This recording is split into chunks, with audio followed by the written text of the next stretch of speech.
last night to see if he was barefoot. Is that still the case? Is he barefoot? Because I know on Facebook somebody posted a picture of these could be his shoes, or is that so he is presumed to be barefoot at this point? What I can say is that his mom says all of his shoes are accounted for at the house. I'm not going to say that he's barefoot. All right. Allegedly! Hello everyone and welcome back to my channel. This is Lady Freedom here coming at you with another raw narrative. Here's a brief disclaimer for tonight's show. Let's watch. That's ignorant!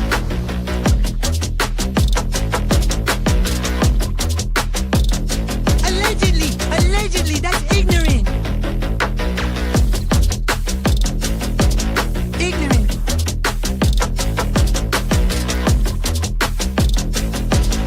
Judgment, Austin. Boy, you read my thoughts. You've got the shinning. You mean shining? Shh! You wanna get sued? Judgment, Austin. You just use that shin of yours to call me and I'll come a running. But don't be reading my mind between 4 and 5. That's Willie's time. Hey, yo, boss. I love it when he does that.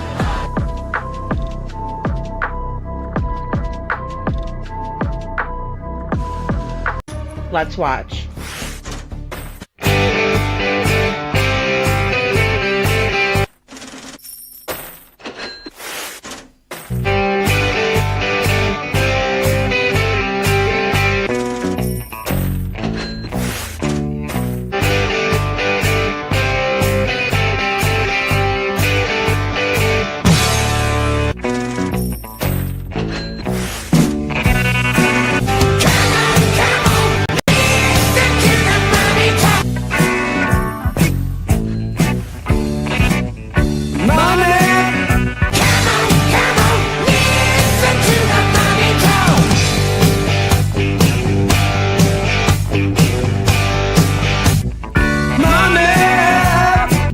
Don't get me back to good bullshit.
Hello everyone and welcome back to my channel. This is Lady Freedom here coming at you with another raw narrative. It's good to see all of you. Good to see you, Lori. I see Busy Mama, Meow. I see Napanoach Father. Sorry I'm on so late. Thank you for sticking around for a little bit. And we have Connie S. and Chloe Jade, Rogue. Rogue, thank you so much for your comment. I love all of your comments, guys, because I miss you when I'm not up here, and then I get to, talk to you in the comments. So it's so great talking with you. But when you said that both of the parents mentioned the door that their kids walked out of, they did.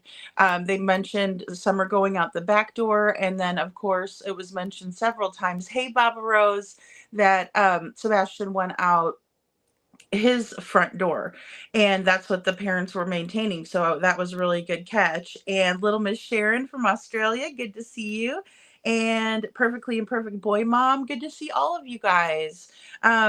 So I had fun making this video, just because it was kind of neat to see all the clues, right? But then again, it also was really scary because I thought, oh, Chris is basically mentioning Summer twice, and we see that um, no one else on the panel mentioned Summer, right? But Chris did. And then he mentions her again, and he goes into how he saw her age progression, which, had come out 8.5 months beforehand. So that was quite a long time. Just thinking about premeditation, it's a little scary, in my opinion. So it's really, something to kind of examine, I think. And then also, like I said at the end of the video, and a special thank you to everyone who helped me with this video too, and getting information over to me about Summer, because I am not as familiar with Summer, of course, as I am with Sebastian. And mainly, I'm talking about the YouTube coverage. And so that is really important. Hey, bad actors, you know, it's it's really important for me to get it right, because I know that Summer's case is so dear to everyone.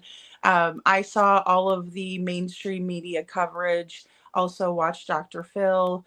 A lot of similarities in the Dr. Phil. Even when I went back and rewatched it, I was pretty blown away, just because I'm very familiar with Sebastian's case, so I can compare it easily. But I forgot a lot of the things that was going on in Summer's case. And Bad Actor says, both Summer's family and Sebastian's have monstrous criminal child essay. Yes, thank you, Bad Actors. It's true. And that's another thing I'd like to really get into. Just in terms of the comparison, right? But the big contrast is that I feel green tea. Thank you, Napanoch Father. That's so sweet of you. I think the one big thing is that we don't have a Seth, and I mean, you kind of almost need somebody to stand up and be out there advocating, because stories do fall out of the media. They do kind of fall to the bottom of feeds, as Katie was talking about very early on in this case. And you just need somebody out there to kind of champion the missing person, because if you don't, it can really get lost. They can get lost. Hey, Kloops, good to see you.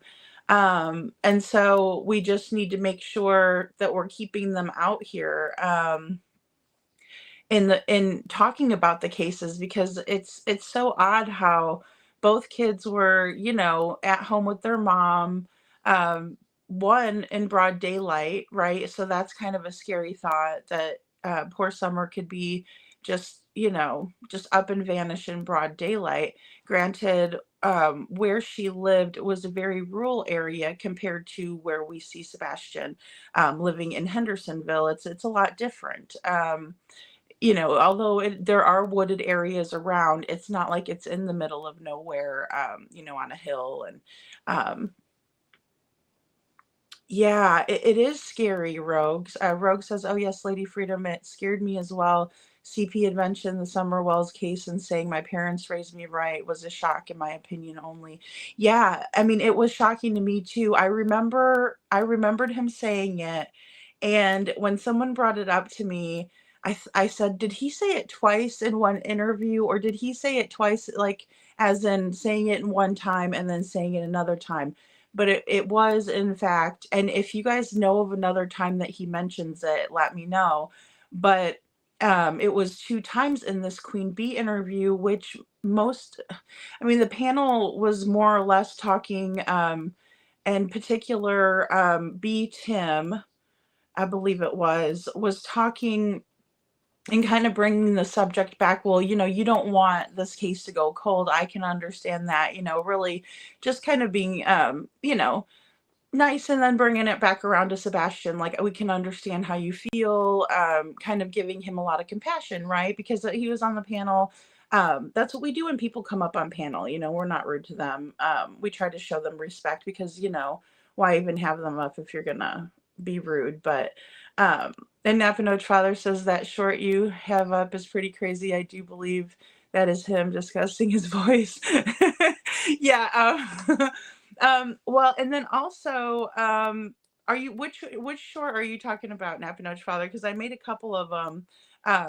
I didn't make one about this one, but I think are you talking about the SF one? Because I was wondering what you all thought, and I tried to do a poll, but I've never done a poll, and so I did a couple of them, and they didn't look right, and so I quick took them down. But I'll get better at making polls.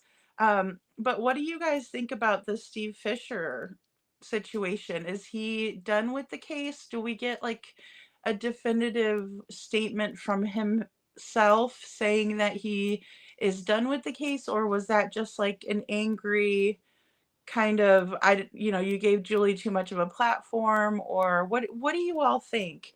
Because I'm not sure if he's in it or what.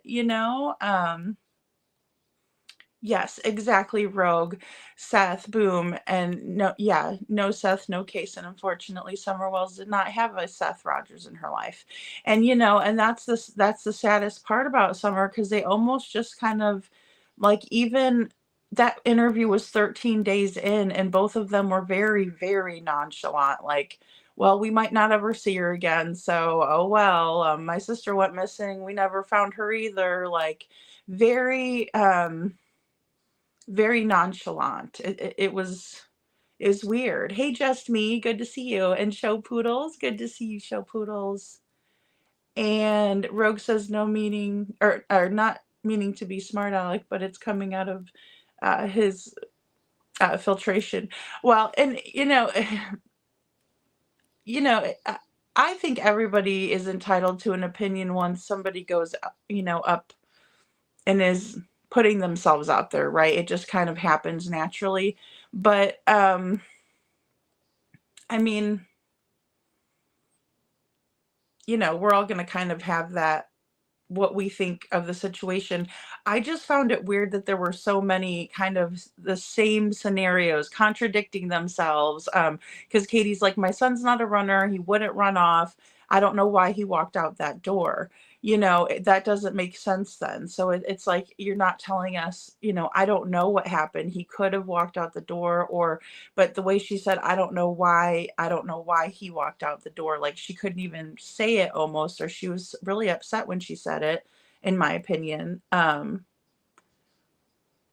Yes, exactly, busy mama. And that's the thing. It's like you always need somebody to keep the story alive. And it's just like our friend Jana. She tells her story, her sister Crystal's story. She tells her story the way that she experienced it, right? But it helps a lot of other families in the grand scheme of things too. So she's helping on many different levels.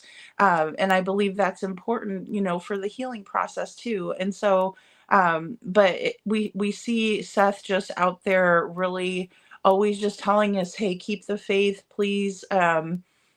Keep praying for my son. Please keep sharing his flyer, things like that. Those are the things that will keep Sebastian's case up in a positive manner. So I agree. I think it's important to have somebody like Seth. Um,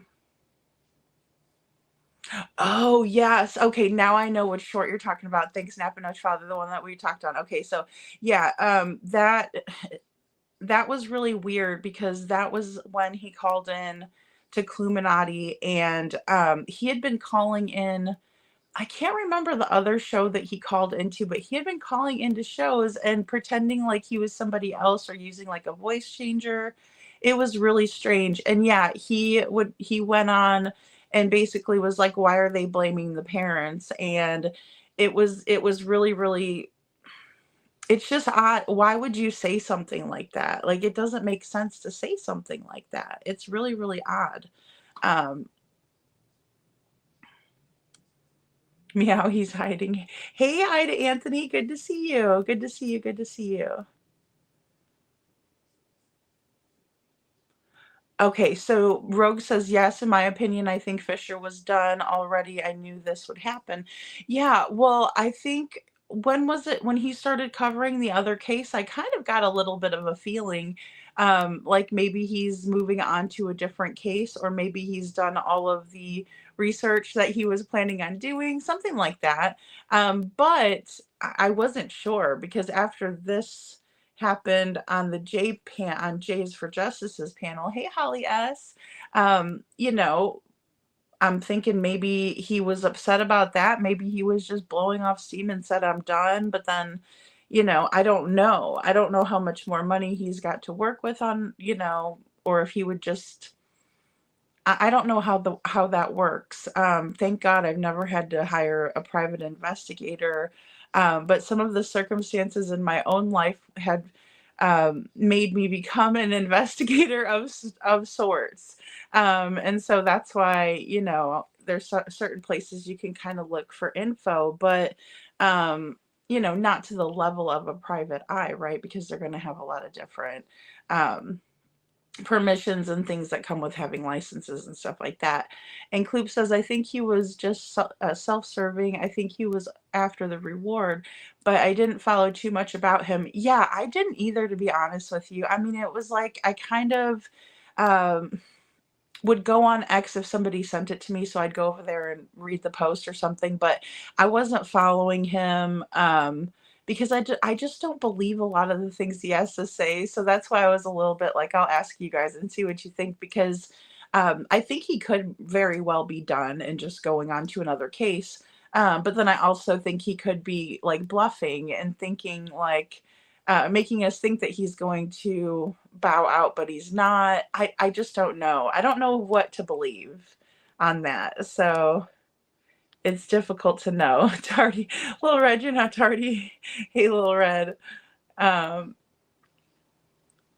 think SF was in over his head, in my opinion. I think so too. And guys, I will say, like, in the interest of being fair and imbalanced and everything like that, it would be really, really sad, like, if I really believed that that was the reason why he was bowing out, was that YouTube was getting to be too much. All the YouTubers kind of actually running amok, if you will. We talked about people running amok, didn't we? Just on Saturday Night's Live, right? And it does happen, and typically if I heard somebody say that, I would be sad because, I think everybody should be sharing Sebastian's flyer, telling his story. But then again, I don't think that Steve did such a great job. And I do think he was in over his head, show poodles. I just don't think, so it's not like he did a whole lot that I would be sad if he was gone or if he decided not to be a part of it anymore. But that's just my opinion. Thank you for justice for Chloe, or excuse me, Chloe Jade says justice for Summer. Thank you, Chloe Jade.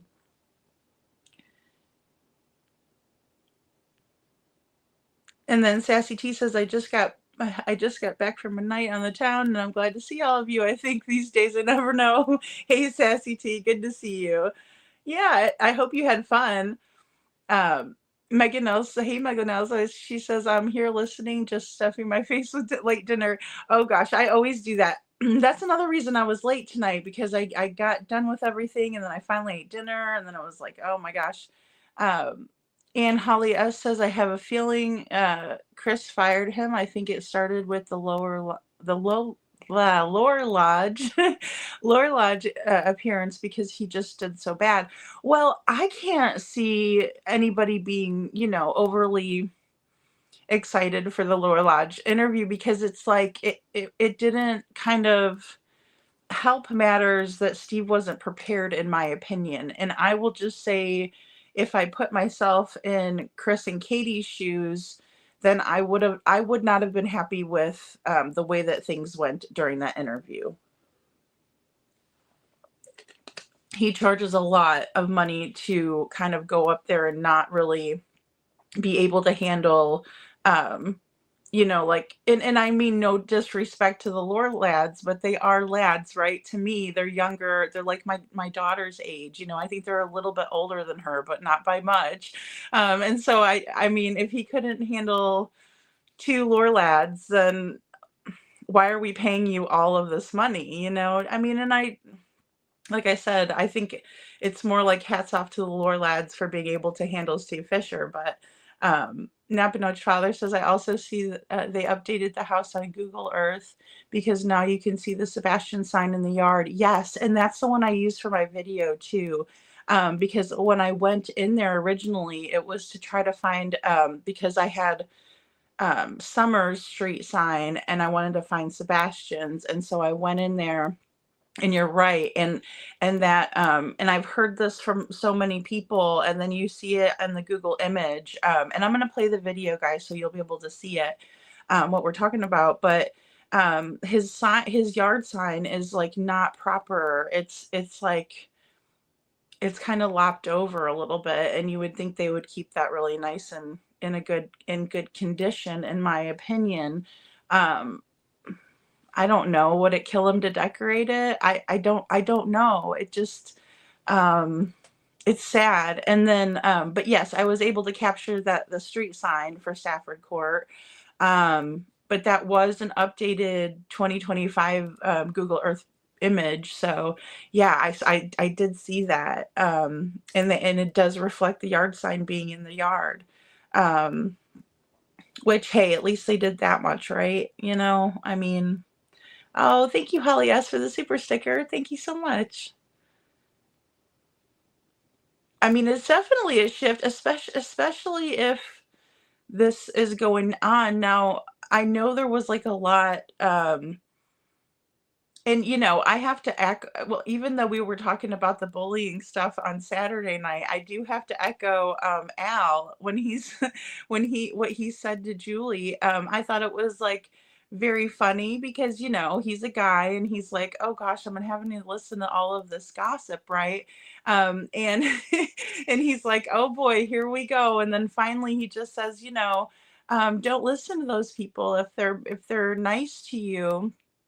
Sometimes people are nice because they want something, or they don't have the greatest intentions behind it. They're just kind of trying to trick you. And he said, F them and stuff like that, which was really funny, but also heartfelt. Like, and I think it's important for us all to have like an Al, even if it's our best friend or if it's like, your husband or significant other. But if you have a good friend that'll tell you like F those people, they don't know what they're talking about, and you just keep doing what you're doing, and this sort of thing is good advice. So I have to echo Al's advice. But I did watch the end of J is for Jay, so I kind of got a better idea of kind of what was going on with that group of people, and kind of how there are different people, how we were talking about the other night, that are just kind of stirring the pot as much as they can behind the scenes. And it happens, it happens all the time when you get a big group of people together. Oh, thank you, Chloe Jade. Thank you so much for the super chat. She says, love being here with all of you guys. Aw, thank you, Chloe. You're so sweet. Thank you. Thank you. Yeah, see, Holly S says Justin doesn't think he was ever working for Chris in the first place, and I sort of agreed. I have been saying that. Yeah, and I mean, who knows? He could be on a quest for the truth, right? And I did think that about a lot of the so-called hater channels, right? I thought, well, maybe they're just like kind of trying to befriend the Proudfeet so they can get information. I mean, again, what we were just talking about, this time it would be maybe for a better cause or better intentions behind it, right? But that is a possibility that I wouldn't overlook. I didn't know whether he was kind of trying to get attention and throwing a fit and, stirring things up. I'm very like skeptical as of late with everything.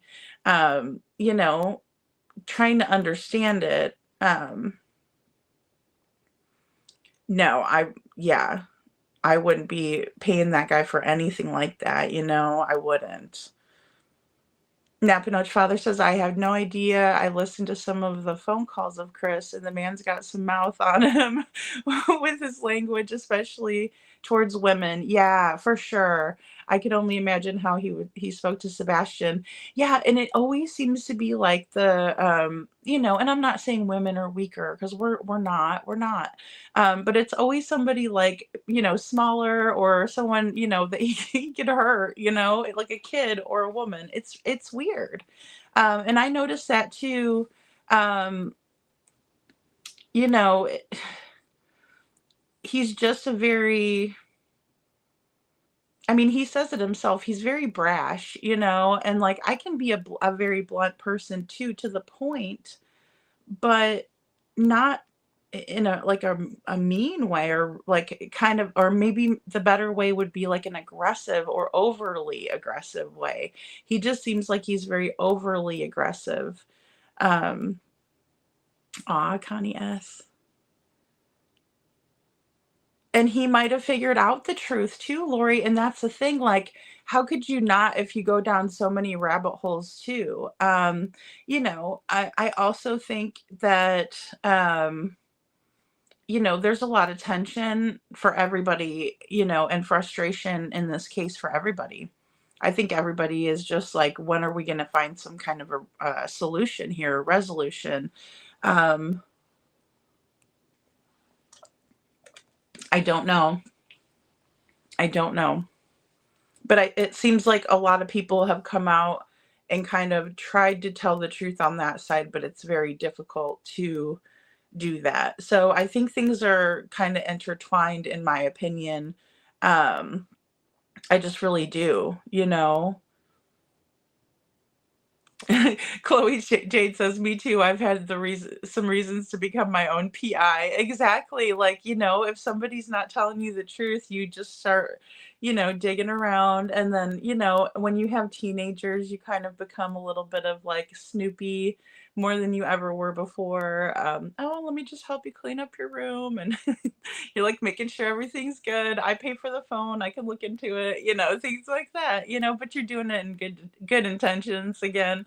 um, Holly S says, honestly, I knew he and Chris would not get along very well. Well, and I wondered because um, it was SF that said that Chris was the one that kind of asked him to come onto the case. So it wasn't like he was having conversations with Katie first, according to what was said on the Lore Lads. But I don't know. It's hard to get along with Chris, or, well, I will say, in my opinion, narcissists, it's hard to get along with them for a long period of time. You're not going to be able to really um, keep up with their expectations of a person. They just have high expectations for others, low expectations for themselves, many times. Um, Thank you.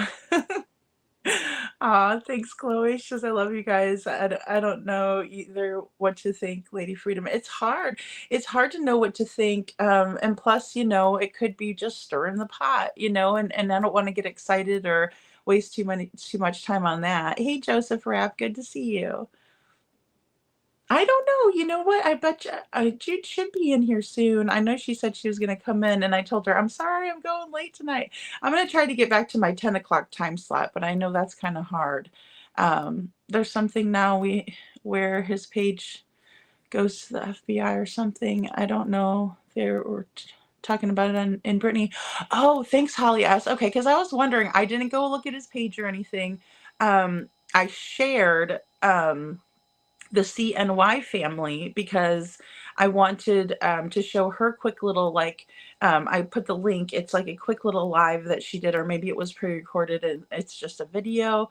But it was good. She was like, okay, this is the part where he says it, and really just short to watch. And I should have downloaded it tonight, but I had a couple other things I did. Um,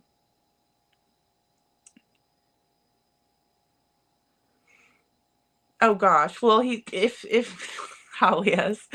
He also asked to be removed from that lawsuit. Hong laughed. Well, and once you do kind of crazy stuff like that and you're added to it, it's kind of too late now. I mean, they've already filed it. Um, so I don't foresee that happening, but it might, watch me be wrong, but it's all right. Um,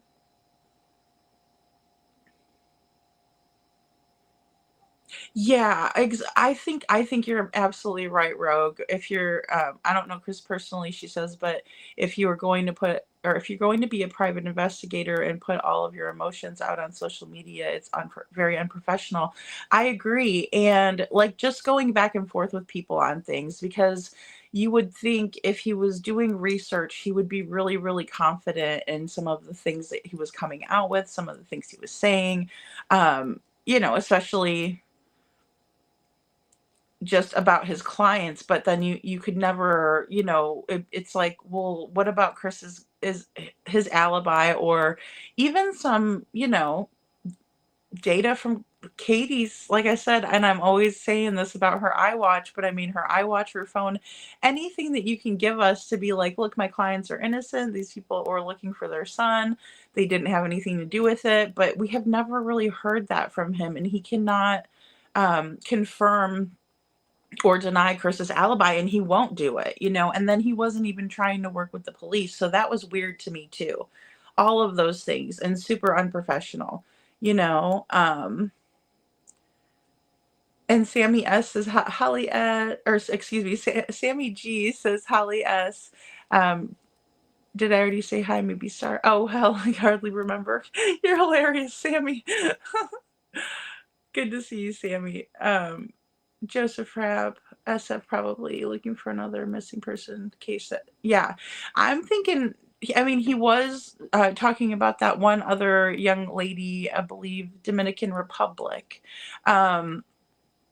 So I'm sure, maybe he thinks that this has all run its course. I don't know.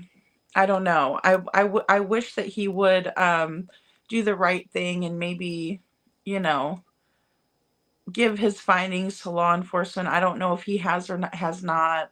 It'd be nice to share some of the stuff with Seth since he's still going to be out there looking and he has his own set of PIs too. I don't know. I don't know. It just kind of seems like a waste if he's going to, do that. But hey, Austin. Austin says, in my opinion, we have not seen the last of him. And, I was wondering the same thing. I just did not know what to think. I'm like, is he bluffing? Is he just, mad? Because sometimes we get mad, we get upset. I'll tell you what, there's times when I get in my feels too, and I'm like, I don't know if I should keep talking, but then it's like, yeah, I need to. And, so it's like, everybody has second thoughts about things, especially when things are stressful. So you know what? That is another strong possibility. Holly H. She says, not so fast. He's using YouTube as a scapegoat. YouTube only ruins his narrative. Yeah, and that could be, that is a very strong possibility. And I was wondering about that too. Is it just something that he's kind of, wowing about, like, I can't handle this stress from YouTube, when really, it is stressful, but most people with a healthy mindset are strong-minded. You can kind of take a mental health day and kind of get back into the groove, especially if you're being paid, and especially if like that's what your duty is, to your client. So it's odd. I'd assume he would have been under some sort of written agreement, where he couldn't just, bow out at any time, but maybe that's part of the written agreement that he can. No, it's not good to eat late, but I do it all the time, Rogue. Like there's some days where I'll just drink coffee like all day, all the way up to dinner time, and then I'll yeah, it's bad. It's bad.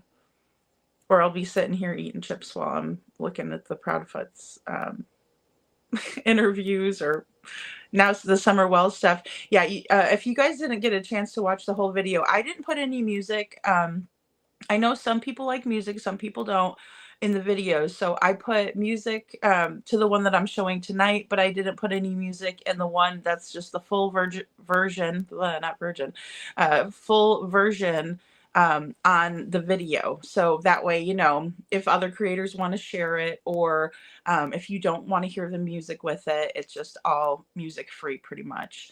And just kind of goes over the comparisons. But people in Jay's comments were figuring things out. They asked Grook, I think I always say that wrong, Grook or Grook, if he ever found anyone, and Grook said no. That's funny, hell yes. Oh my goodness. You know, and that's the thing too. That UA lady is very weird, and you know, she's very stalker-ish. Like I told you guys, like my experience with that lady, and she showed her ass like really bad at the end of that live, which I was kind of watching it, going over it again, just so I could understand it a little bit better in case you guys wanted to talk about it, or if I had to, you know, if we had comments about it. But yeah, she was kind of stirring the pot behind the scenes and being like, oh, they won't let me up on panel, and they were waiting in the back, and it was just the whole like, you know, blow up. And you know, that happens when people want to be the center of attention all the time. But it's usually always the people that don't really have the greatest things to say or bring to the table that get upset that they're not heard. You know, they just want to babble on. And that girl, she just sounds like really, I just feel bad for her, you know. And Napano Trawler says, also on the updated Google Earth, I really didn't notice any other Sebastian signs in the neighborhood. Kind of weird. Yeah, I agree. You know, when I did the JLR route, it was after Chris and Katie went on Smiley Stories and said that they put all the yard signs all over the place. There was only like 3 yard signs total, and on his different routes that he took from the Texas Roadhouse back. And, you know, Chris and Katie said they were putting them out on the highway, which is, you know, pretty dangerous to put out the yard signs on a highway. It really is. But, you know, they said they were doing it. Well, I didn't see any, you know, and that was the 3 different routes that he took. And there were minimal yard signs. And I mean, I went over and made sure some of them you could barely really see it. It was just teeny tiny, and I zoomed in and showed you guys. But yeah, it is kind of weird, and it's sad because I don't know. I would want people to put missing posters up for, you know, my kiddo and my family. Hey, Maria, good to see you. So it is sad. Hey, Debutante, good to see you. Good to see everyone coming in. Hey, Butter Biscuit. Joseph Rapp says, I wonder if they cleared all from Sebastian's room and removed all the photos of him in the house. I don't know. You know, that's a really good question. I've been hearing a little bit of talk here and there about the condition of, you know, I think it was on Bullhorn Betty earlier. I kind of went in there and was just listening for a little bit. The condition of Sebastian's room that morning, something about the bed being made, which I thought was really weird. Because who would make a bed really quick? I don't know. I don't know. It's really weird. Hey, Adam Forever 21. Austin says we should not be shocked if and when he files lawsuits against a few people. You know, he very well might. He very well might, you know, and I think with all of the crazy, you know, crap going on, I mean, there's a lot of reasons, like they're really tap dancing all over that fine line of, like, some of them have gone way overboard, but a lot of them are tap dancing on that, like, psychotic, like, get you in really big trouble, like, government watch list kind of activities that they're pulling on people. And it won't surprise me, you know, if people do get into litigation over this mess. And then when people get upset about Seth, filing a RICO and going through with the second filing, which I haven't had a chance to look over it yet, guys. But it's just one of those things where it's like, I'm not surprised though. And what else can they do besides report it, stick up for themselves, and, try to stay on the right side of the thin line, Julie did freaking awesome with the haters because she's real. Yeah. And it goes both ways. I don't know what was going on behind the scenes, and I've gone through so much crap myself with the same group that is over there doing this stuff with Julie's and stuff. So to me, I see it a little bit differently. I think that nobody deserves to be bullied. I think everybody deserves to be respected, and especially like because we're adults, we need to know the difference, right? We're not in high school anymore. I understand some of us have a lot of time on their hands. I get that, but find positive ways to help, because we all bring something to the table. Julie does an awesome job of advocating. I love to listen about her experiences with her kids, stepkids, kids. I love to hear about that because it's interesting to me, and I like to hear a mother's perspective, and I also like to hear a perspective of somebody who advocates for their children and for other children as well. And so we all can bring something good to the table. There's no reason to hate ever, ever, ever. We just have to be better. But we're dealing with like literally psychotic people who have alternate accounts, like going and bullying other people online. And I'm sorry, but I mean, nobody's perfect, and nobody's 100% right in this situation. Love me or hate me, but it is what it is. Sammy says, but remember that retainer CP and KP sign. See, and that's what was making me wonder too, about that, Sammy, because I was like, didn't they? Well, I guess and maybe I was just assuming it too, but I thought there was something mentioned about it. But I would think if you were giving somebody 15 grand, there would be some sort of agreement, right? Arrangement in writing. Yeah, and see, that's good, Sammy. And see, I think that is where the parents really, honestly, the parents could really just allow for that to happen, for us to compare information like that. Those are the kinds of things that you would expect to see. So yeah, I mean, I would like to see more of that, even though I know that the lines are clearly drawn, but that doesn't mean that there can't be a different way of going about it, right? It really can. It can go that way.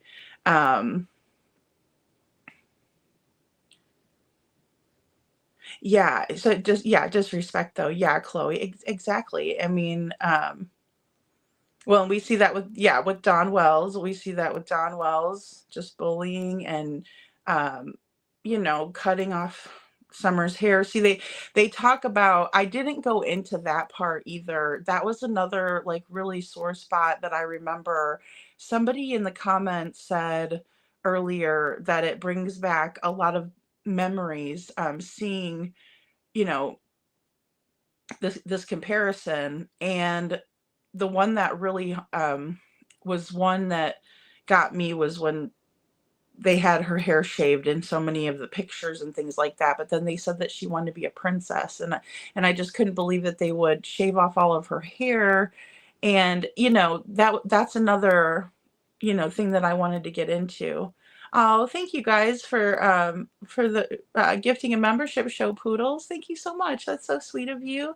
And Connie S., thank you for gifting a membership. Thank you guys. That is so sweet of you guys. And welcome in. Hey, James Coover. Hey.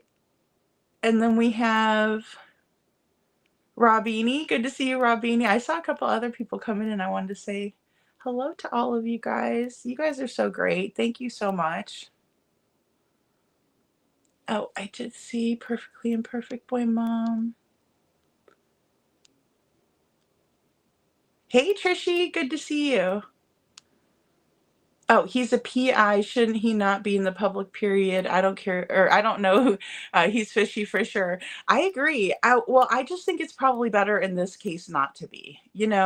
I appreciated when Heather PI went on News Nation with Seth. I thought that was, kind of an interesting interview, and it kind of put a little bit more like, I don't know. It was kind of inspiring, a little bit to see, okay, good, there's somebody on the case that's going to be digging into things, maybe finding some clues, right?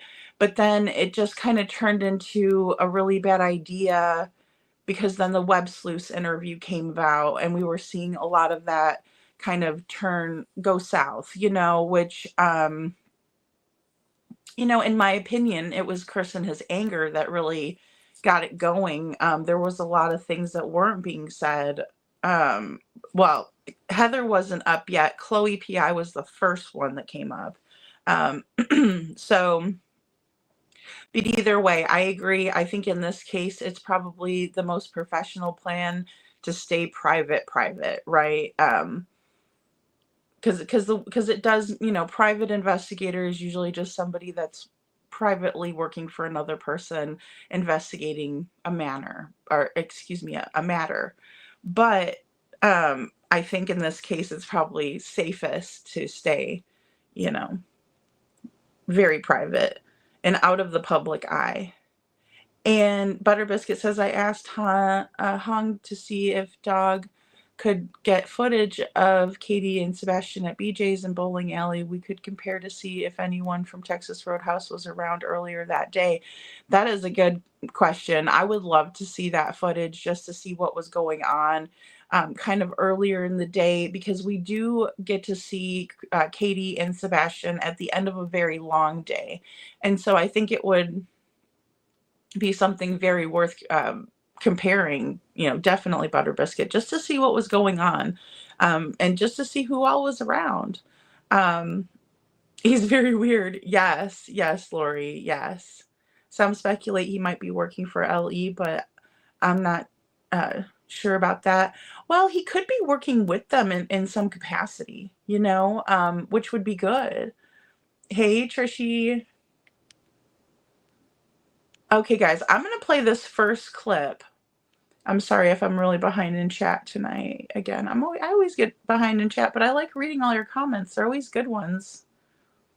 I rarely ever, find one that I don't enjoy reading. So thank you so much. You guys are all so smart. I saw one with a lot of pins. Please send down the link for iPhones. Oh, thank you. Thank you, Lori. Thank you. Hey, Michelle. Good to see you. Hey, Christy. Welcome to everybody coming in. Hi to everybody in the bushes. Don't be shy. Come on out and say hello. Oh, and if you got a membership, make sure you say thank you. I forgot to say that earlier. Megan L says, you're correct. There's no need for adults to be dragging other adults through the mud, even more so grown-ass women. Oh, Lord. Meg, I'm telling you, it's just... it's crazy. It's crazy, Chloe. Can't stand the bullies. I mean, and it's not okay even if people are doing it to SF. Couponing. Good to see you. Howdy, lady and sleuthers. Howdy. But yeah, let's watch this first one, guys. Let's watch this first one. And I think that you're going to enjoy it. If you didn't get a chance to watch it, like I said, if you don't like the music, because I understand, I want to, I know I can't please all of you all the time. Hey, Forrest. But if, hey, Maria says it's late for me. Good night, Maria. Thank you for being here. And hey, C. Taylor, good to see you. But if, what was I going to say? I just lost my train of thought completely. Yeah, bullying is bullying, no matter who it have. Yeah, and it's not nice. It's not nice. We all know this, guys. We grew up learning this. We done learned that. I don't want to be telling you guys that at our ages. We're too old for that mess. We really are. We are too old. I know it makes us feel young sometimes, maybe, to be, acting like the Desperate Housewives of YouTube, but and then there's Cletus in the hen house. I noticed that too. You got Al on one side, and he's like, I don't want to hear this. I don't know what I'm even listening to. I don't know what you're saying, but I love you and don't put up with it. Stand up for yourself. But he's telling her all the right things, right? And then you have Cletus up there, who can't wait to get into the drama. So it's night and day. It's just night and day. Okay, guys, but I do. I agree with Al. I do. And I don't like to see anybody crying, guys. That breaks my heart. Even if I think, one way or another about a person, like, I think we could all just, concede that it's not okay to, join in hurting somebody. But okay, so let's go ahead and watch this first one.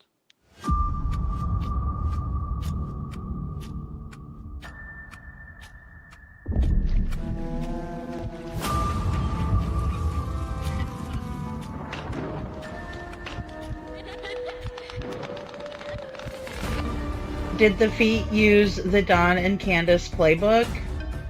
I just don't want to see it turn into a completely cold case, or like where some of these people go out here and when they start talking about a new case and then they go, yeah, well, that's kind of like the Sebastian Rogers and the Summer Wells and the rest of these cases.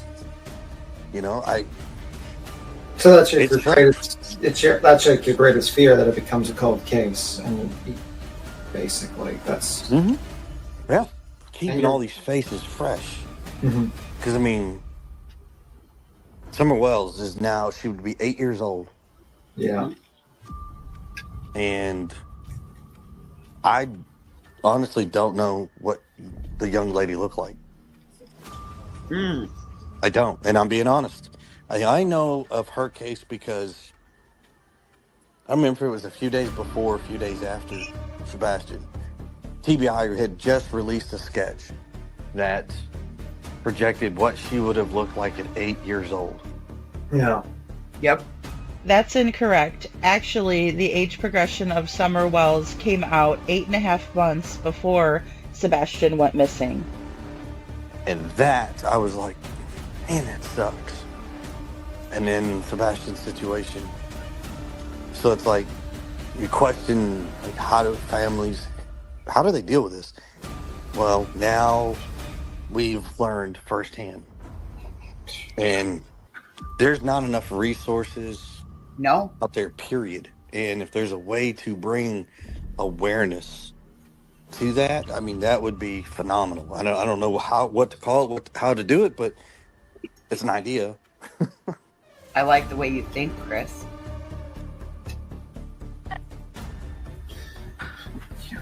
So, I don't know. I had parents that raised me right, I guess. Sebastian Rogers' case is Summer Wells 2.0.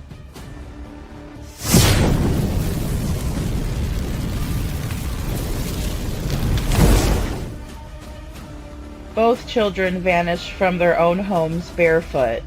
5-year-old Summer Wells was said to have walked out of her back door on Ben Hill Road in Rogersville, Tennessee, never to be seen or heard from again. And 15-year-old Sebastian Rogers was said to have walked out of his front door on Stafford Court in Hendersonville, Tennessee, never to be seen or heard from again. Both sets of parents waited to do on-camera interviews. Here are some clips from their first TV interviews. Let's watch. A lot. I know she didn't walk away from this property by herself or off this yard by her swing. So here we are, 8 days now searching for him. So what's going through both of your minds? Are we panicking? Is it this, I think he's probably at a neighbor's house, or what are you thinking? My son doesn't run. He's not a runner. He's never run away before. I don't know why. I don't know why he walked out that door. I feel in my heart that somebody has came up here and took her, has lured her away from here. Me and my mother and her were planting flowers. And we went in after we got done washing our hands, and she got a piece of candy from Grandma, and she wanted to go back over and see her brothers. And I said, okay, and I walked her all the way over to the porch, and I watched her walk into the kitchen where the boys were watching TV. And I told the boys, I said, watch Summer, I'll be back. And within 2 minutes I came back, and I asked the boys where their sister was, and they said, she went downstairs, Mom, to play with her toys in the playroom. I said, okay. And I yelled downstairs for her a couple times, and I didn't get no answer, which was unusual because usually she always answers me. And so I went down there to check, and she was nowhere in sight. She was just gone. I don't go on walks. That Sunday night that he went missing. So kind of just walk us through that night. We were out and about that day. We were having a really good weekend. We got home. Everything was pretty normal. He was playing in his room. When I told him to go to bed, he did. He said, "Good night, Mom, I love you." Said goodnight to his puppies. A little bit later, I wound up going to bed, and when I woke him up for school, he wasn't there.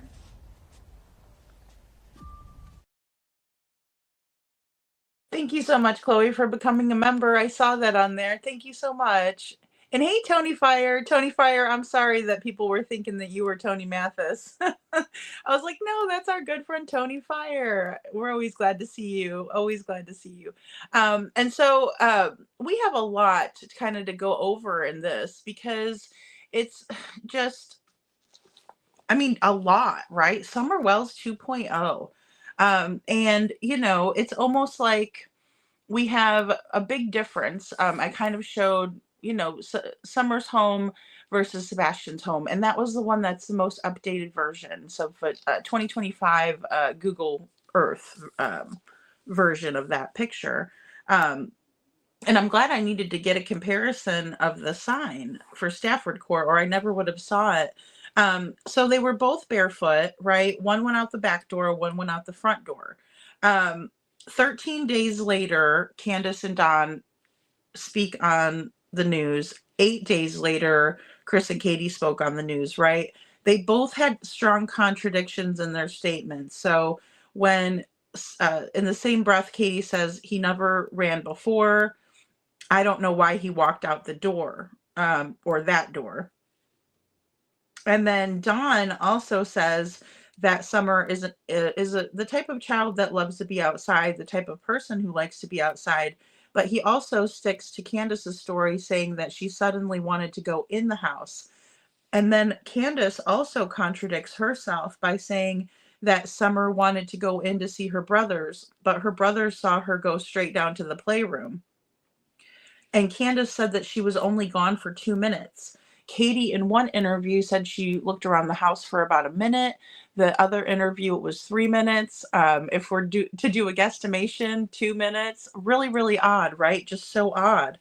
And both kids were said to have been playing with their toys, you know, in their bedrooms when this all occurred, because the playroom, and I didn't get a chance to snap a picture of the playroom, but if you go into the Wells's house, it's kind of set up really, really strange. And then there's kind of like a little annex area that you go down stairs and you can get to a basement area. And her playroom was down there, right? And then there was a back door that led to the outside. So she could have just, you know, very easily you know, gotten out the back door. I mean, she was little, she's 5 years old. But I believe she was tall enough to kind of open the door. They said it was unlocked. Now, one contrast would be that Chris and Katie say that all the doors were locked. Yeah, the story's BS, Candace. I agree. I agree, Baba Rose. Oh, thanks, Sassy T. Yeah, it's just, Sebastian is the most important. The victims in true crime are most important. I think that's what drew me to Bullhorn Betty's, her thumbnail said the victims are the most important. And so that's why I clicked on her video today. I think she was still live, but I was way behind. Um, Yeah, Lil Redo. She started a second channel. Yes. Lil Redo speaks. Very cool, Lil Redo. I'm glad. I'm glad. Congratulations. Um, I don't know how to keep up with my one channel, let alone two. Um, so that's very ambitious of you. And Debbie Chan says, Chloe Jade, I am only going to wait because this one is on my Apple Pay, my computer. I can do PayPal without extra Apple fees. Oh, okay. Oh, good. Yeah. See, and I don't know how that that works. I just go to see for the iPhones, they're different. I have to actually like go into the person's page and then click onto it. Like it's very weird how the iPhones are set up. Chloe Jade says, remember the side eye Can gave Don, and then they look and they had her here to each other. Well, and there was a lot of weird side eyeing going on in the first video too, with Chris. He kind of side eyes Katie and he's like, what are you talking about? Like, cause she contradicted herself. And he's like, oh, he's a good kid, like he just kind of like changes the subject. And we see a lot of that. Like we see so much of that back and forth, kind of that little side eye action. I will say that Don did like reach out, at least in Pat, Candace a little bit, but you never see that from Stepfoot, kind of that, just kind of give her, like a little pat on the shoulder or rub her back a little bit, but you don't see that. Um, he did not if his bed was made. Right. And that was the weird thing that I heard today. And I wasn't sure, how true it was. I didn't do a lot of research on it, but I thought it might be interesting to just bring it in as a speculation because that would be so strange if the bed was made when the police officers got there. That would have been like a huge red flag because if you woke him up at 6 and he wasn't there, then you would think his bed would have been slept in at some point or at least messy, like that he got into it. Um, most kids aren't going to make their bed before they walk out the door, although I don't think he ever walked out the door. I just don't. Yes, protecting your husband instead of your child. That's so true, Rogue. And I think it goes both ways too with Candace and Don, Madeline Soto disappeared the same day in Florida. Her alleged unaliver is in jail waiting for trial already. Yes, Rob Beanie. And we're hoping for justice for Maddie. I'm hoping they get Jen, What was so weird the other day, Lil Redo? And James says all big red flags plus huge clues to him knowing right at the start and only way he could is he had to give a big part in, and I guess that's why so mad when it was brought up to his face. Yeah, well, and that's the thing. It's like he wants the hard questions, but if somebody was to ask like, a hard question that and by a hard question, you might think maybe something that's uncomfortable, maybe something that's very pointed. But we don't see that type of, we don't see like a normal answer because I've watched Seth get asked some pretty hard questions by people, and he's more straightforward in my opinion. Just answers it and moves on and makes sense. That's a bigger thing too, is it all making sense? Because a lot of times when we hear explanations from Chris and Katie, they just don't make sense. That's just my opinion though. And Chloe says 100% Rogue.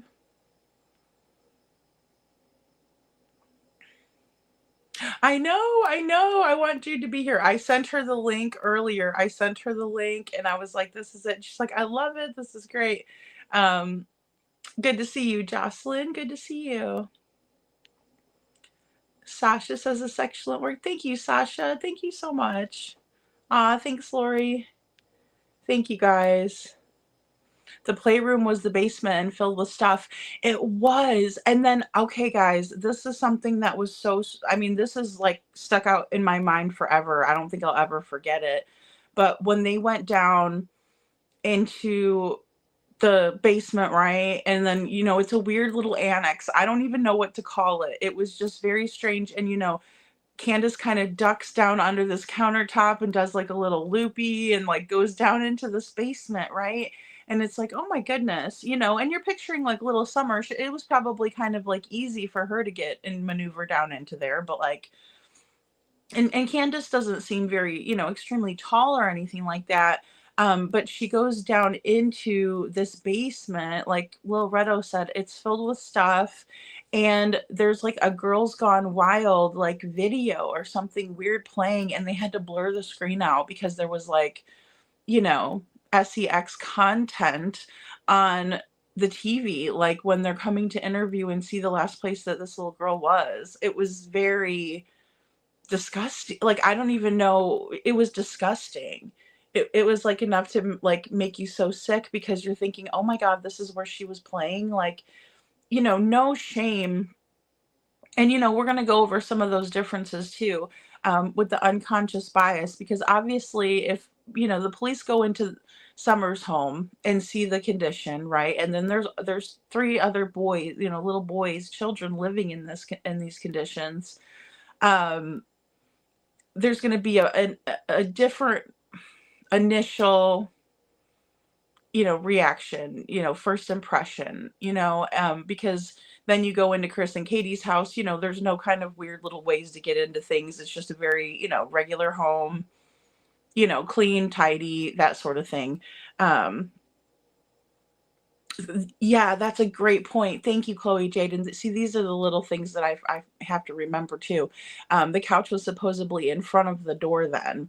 So, you know, you kind of had like a TV council thing, you know, where the smut was going on, and then you can go out the door.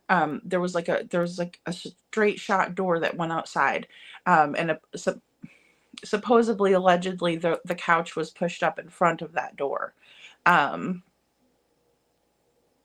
Lil Redo says, does anyone know when Grandis passed away? And Grandis is another person I'd like to talk about. And, you know, they both had campers, right? Grandis lived in the camper on the property. Yeah, Chloe, you can come up. Give me 1 second here. Megan L says, isn't that where Candace started to take the reporter downstairs? And there was, yes, exactly, Meg. That's exactly it. And it was weird because like at first you're looking at the TV, like, did they just blur that out because there was like an advertisement on there? And then you watch it again, you're like, oh my gosh, that's like a, you know, girls flashing and stuff like that. Like, not something you would expect to see in the playroom, right? Or anywhere near where this beautiful little child was playing. Like, I can't. That was one thing that just stuck out to me that I didn't include yet, because we are going to go over those interviews later. I'd like to do deep dives on all of them. Let me go ahead and get you this link. Let me play this next clip, Chloe, and I'll get you this link. That way we can. Hey, Pamela, good to see you. Welcome in, everyone. Was it BHB who posted Seth talking about his room? If so, I thought I heard it was unmade. Well, see, and that's what I thought too. At first, that his room was kind of, because he was saying that when they went to his house, his bed was made and everything, but that was because, you know, the last time he was over there, his room was kind of, you know, put together and bed made and everything. But I didn't know that the bed was made and that's why I was confused, and I figured I'd ask you guys what you thought, because I was thinking, I thought he had said that things were looking pretty good in the house compared to Sebastian's room, and that his room was a lot cleaner at his house, is what I thought I remembered. But I never heard that the bed was made, and I was like, oh boy, that would make a big difference in my opinion. that's here with us right by me. I hope Jen is charged. I hope she is too. I hope she is too, Chloe. Bed was still unmade at Katie's. I thought so, Butter Biscuit. I thought it was unmade. That's the first thing I heard. The first time I heard that today, I was like, well, maybe it was at the other house. But then I was like, no, I remember him saying it wasn't. So, so strange. So strange. And it's okay to be sensitive. You know, I used to always be told that too. And I do get in my feels. I really do. Especially, you know, we can't help it though, because we all are so, you know, interested in the case and everything. Yeah, Chris McDonough handled it really well. He really did, because it was very odd, right? Like walking into that house, it was, I mean, I could see him being scared, you know? Oh, the bites and scratches, Baba Rose. Yeah, I believe they were made by Sebastian fighting for him, in my opinion. Yeah, uh, I know. I know. And it's like, yeah, that whole interview, just all of it, the laughing, the, you know, just all of it was awful. James Cooper says it would also work with them being on the 3-hour night call. 3-hour, excuse me, 3-hour night call, because that was talking about what they were going to do, and CP having to keep KP at ease, so would not blow their plan, in my opinion. I mean, very possible. Very possible that that's what the phone call was. I don't think it's odd. And I was also talking with someone about this. I don't think it's odd that they stayed on the phone that long, but it does make me curious what they were talking about, you know? But I don't think it's necessarily suspicious in certain circumstances, right? You know, sometimes people stay on the phone if they're having a long conversation about something, but I am curious. Hey, Panda Bear's mom. Good to see you. Good to see you. Okay, so let me get Chloe up here really quick, and let me play this next one. Let's see. When do you normally wake up? Around 6 o'clock? So were you instantly thinking something's wrong, or were you like, he may just be already in the shower? I took a in the living room? I took a second and walked through the house looking for him in case he'd gotten up and was trying to get breakfast or something, because he did that sometimes. About 3 minutes in, give or take, I was on the phone with my husband. I said, I can't find him. He said, what do you mean you can't find him? I said, he's not in the house.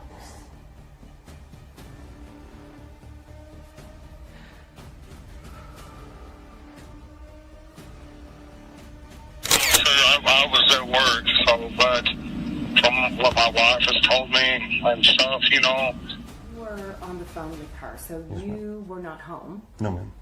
Okay. I was at work. I'm a tower crane operator, and I was working in Memphis at the St. Jude Project. So it's, you know, I have an earpiece in that talks to my phone. I have another earpiece in that does the radios. So when she was talking to me, it was like, what? I was confused. We talked about where he could possibly be, and then we went from there and led to calling the cops, and here we are now. Her and her mother and Summer were planting flowers by her grandma's trailer, which is about, 20 feet from the house there, real close to the house. And Summer all of a sudden said, Mom, I want to go in the house.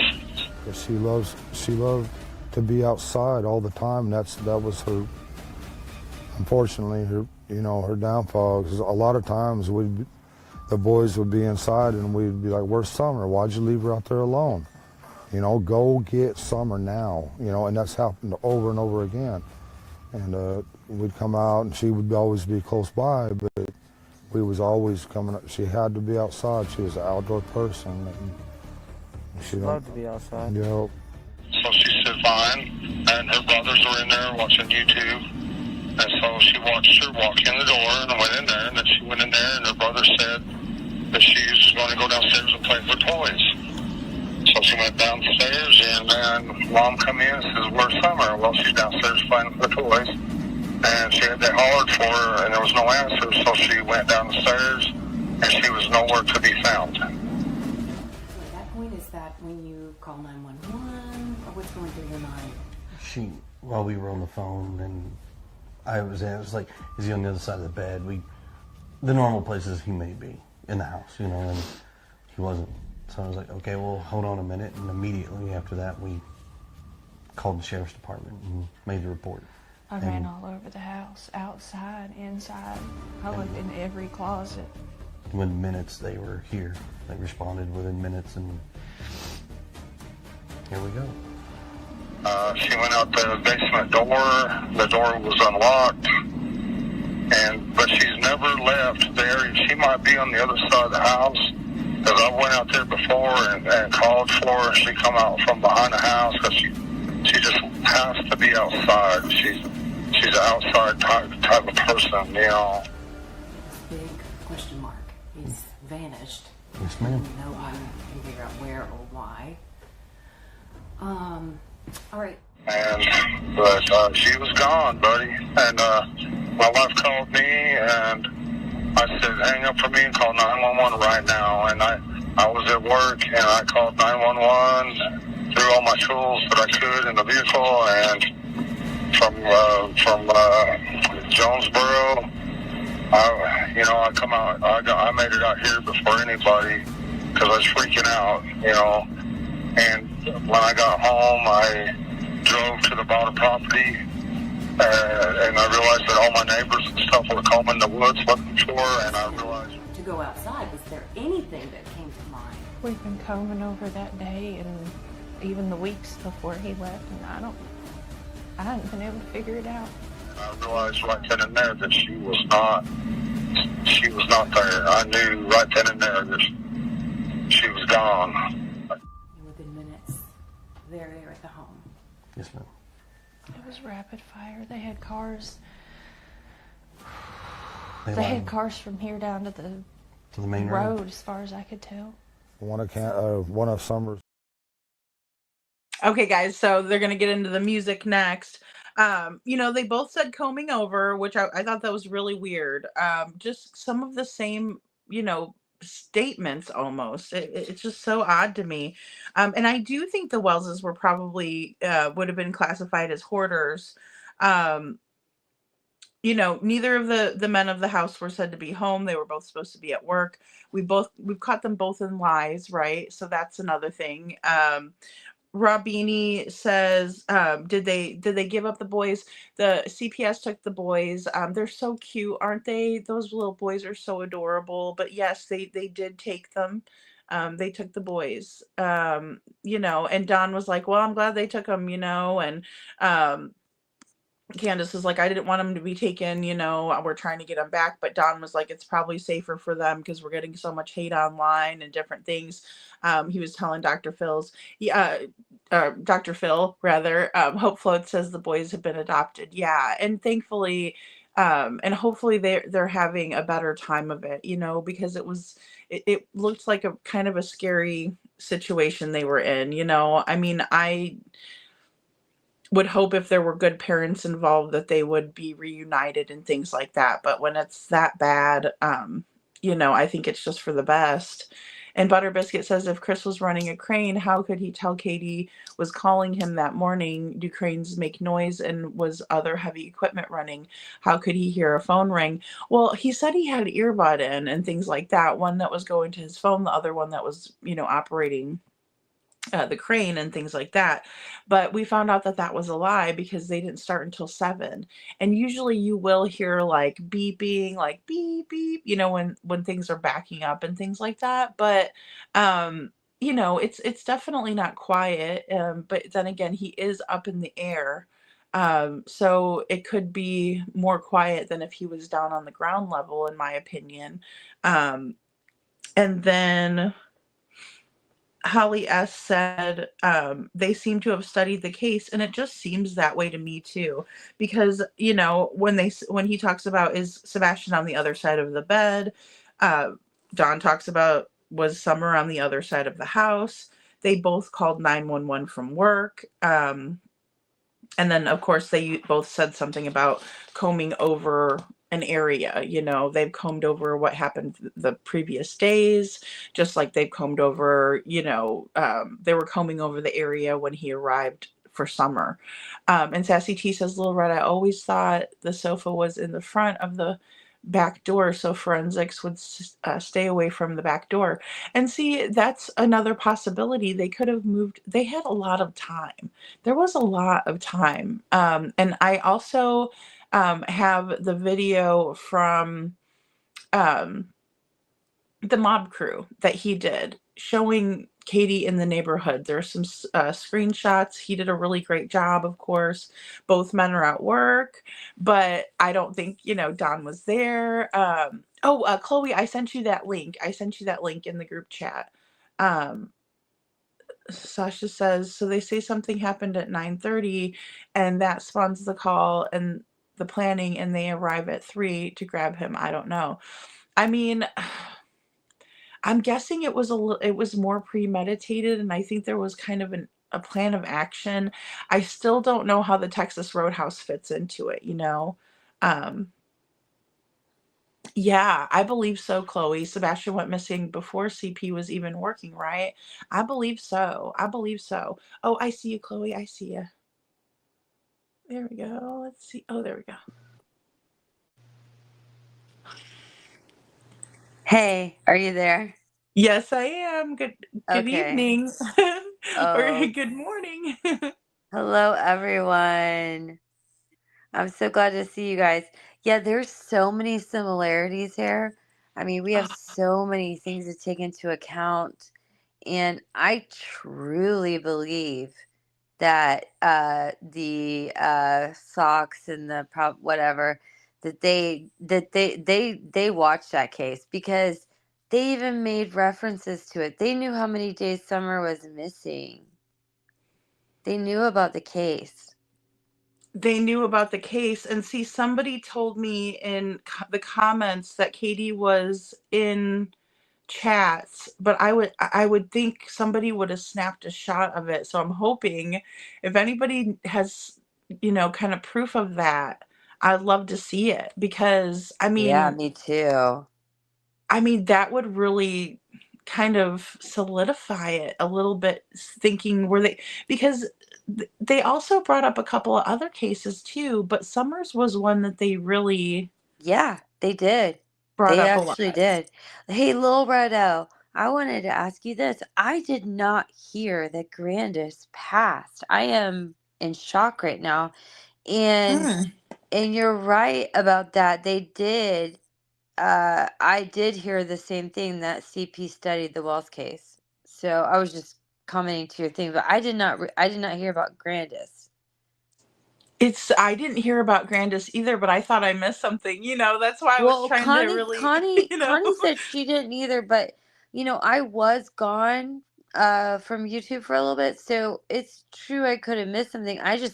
That shocks me because to me Grandis and Candace are have the answers, but and Dawn, of course, but Candace and Grandis, I'll never leave them. They were with her. They know what happened. They were there, exactly. Yes. I mean, that's the hardest part to get over. I think of Summer's case, like broad daylight.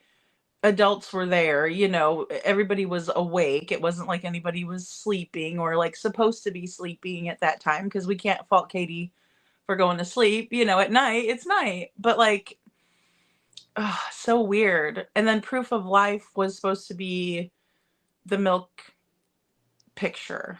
Which I still have watched that so much and watched so many things on it, and I still don't know that she was alive in that photo. I can't. I don't know. I wish I knew. It's hard to tell. What, Little Rodo, what do you think? Because you seem to have a lot of good information. I don't know because I have looked at her nails. I've looked at, we've all like gone into that photo and looked at it in different ways and had so much speculation. I don't know. I don't think she was alive in that photo, but there's so many people and so many different things. Like, I don't know. I don't know. Well, you can totally Photoshop coloring into, because I always try to look at the photo and be like, okay, is there's still coloration in her little face, and oh boy, it's like, but you can change those things, and Yeah, add. Robini, you're right. See, her fingers look blue. Yeah, but they were trying to do it as a proof of life, and she doesn't Hmm. look alive. Right. And you're Right. right. Hey, Little Rodo, I think you're actually right. I don't think she was gone yet, but she wasn't well. Yeah. See that Sleeping on the milk carton looks so uncomfortable. I mean, it just doesn't. yeah, and the whole story about that. The whole story Hmm. about that too, because with Hunter and Tell how tell the story, if you will, because I know, you know, you probably well, heard it many more times. I've only heard it. I want to say it was they told somebody, I can't, maybe it was Chris McDonough, now that I'm thinking about it, but tell the story, just because that way we get familiar with it. okay, what I originally heard, see, we've got this chat, like from what I'm seeing, I mean, we're 50-50 here. You know what I mean? Mm-hmm. On who Mm-hmm. thinks she was live or not. I thought she wasn't well. If she wasn't gone, she wasn't well. That's my opinion. Um, but Yeah.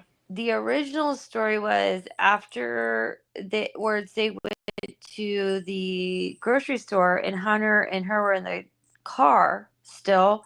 Grandis and Candace went inside. They bought whatever. The milk originally I thought was supposedly Hunter said between him and Summer, but then somehow it was on the other side of the car. I don't know if he moved it over there and then she laid on it. Like, see, we don't really know. I don't know.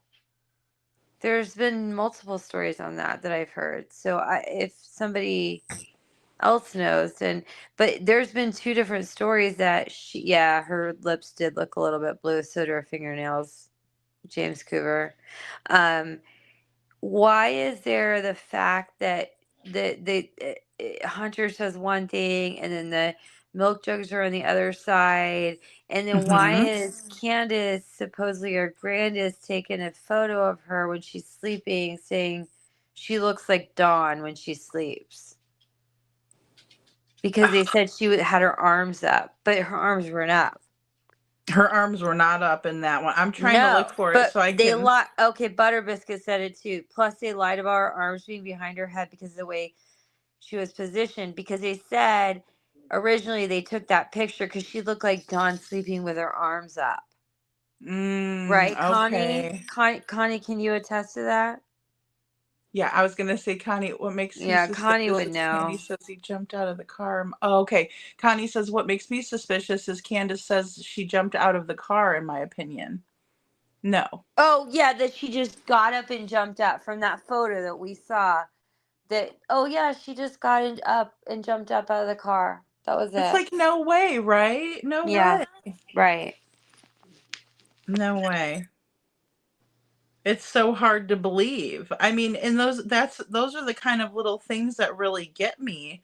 It's like, Well, and I mean, of course, we've lost Allie, so we can't go back there.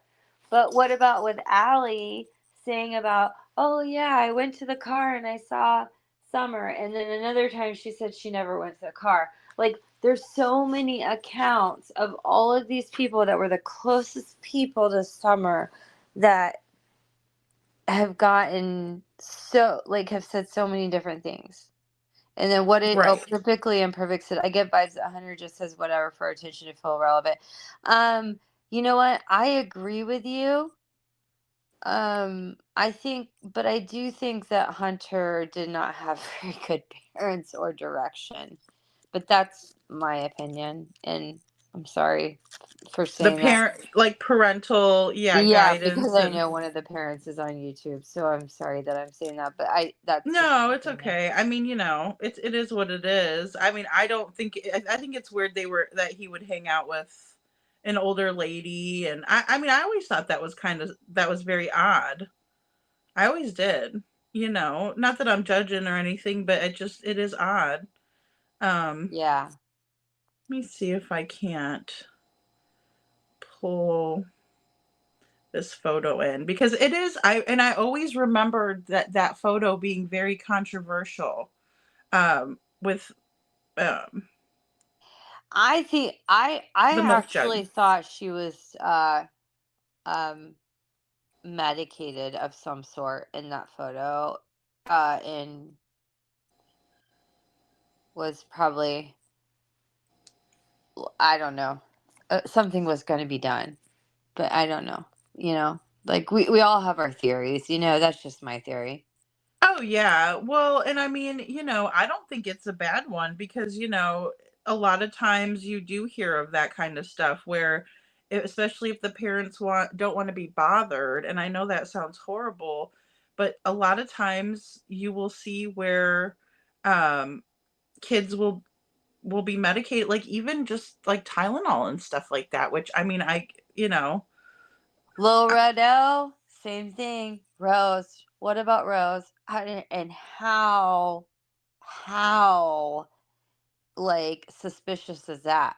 That she just vanished into thin air as well, just like Summer, just like Sebastian. right. And she didn't care. It was like she was like, "Yep, my sister's, been, so it was weird. It was weird that there Yeah. was no kind of like, how do I put it? Sorry, I'm trying to upload this picture here. Okay, I got it.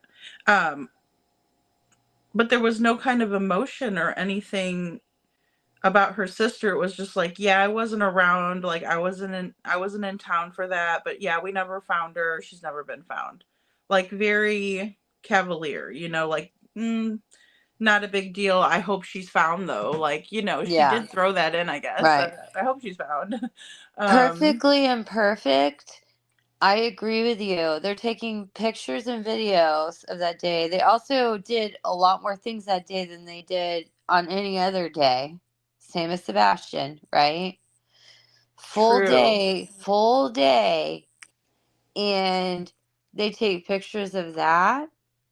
And she doesn't. I'm sorry, she doesn't look right. She doesn't. Mm-mm. I don't know what it is. I'm not gonna say she's past there, but she does not look right. I mean, so many of us have like obviously like studied this photo, but I'm not saying that. I, I think she wasn't alive, but I don't think she was doing well there. Well, I mean, it's just a weird, it's if you think about putting your head on a cold milk jug, even if it's cold outside, the area where your head is lying is going to be uncomfortable from how cold the milk jug is too, which I just find it's very uncomfortable to see her sleeping that way. Not to say that kids don't occasionally sleep like in awkward positions, but I think that was my Yeah. biggest red flag about this photo, is it just kind of looks like she's very uncomfortable, and who could really put their head on that milk jug for long without having to remove it? Oh. It's just Butter biscuit. Agreed. I wish we could see the day where we could like actually get justice. I agree though. 100%. Yeah, Connie's there too. It's yeah. yes, I did watch the interview on Chris McDonough with Hunter. Um I, there's so much to this case, and it's sad because um okay, yeah.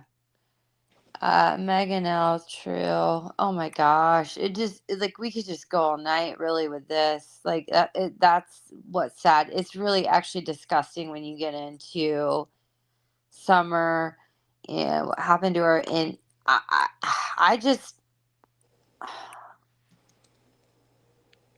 something happened, obviously, and they had to get rid of her. You know what I mean? Or some whatever. But like the same with Sebastian, he just went missing, no shoes, just vanished, like never seen again. Like, how does this happen with children? This doesn't happen. It's not normal. I know. Well, it isn't normal. And wasn't it extremely hot that day too? Because Trishy just made me think about that too. Like, Mm-hmm. why was she wearing like it Well, looks like a they said, sweater, or sweatshirt? well, and originally, Candace said she put her bathing suit on her in the morning because it was hot. But then Right. now we're in the afternoon and she's wearing a hoodie and sweatpants. So how does that make Right. sense? Right.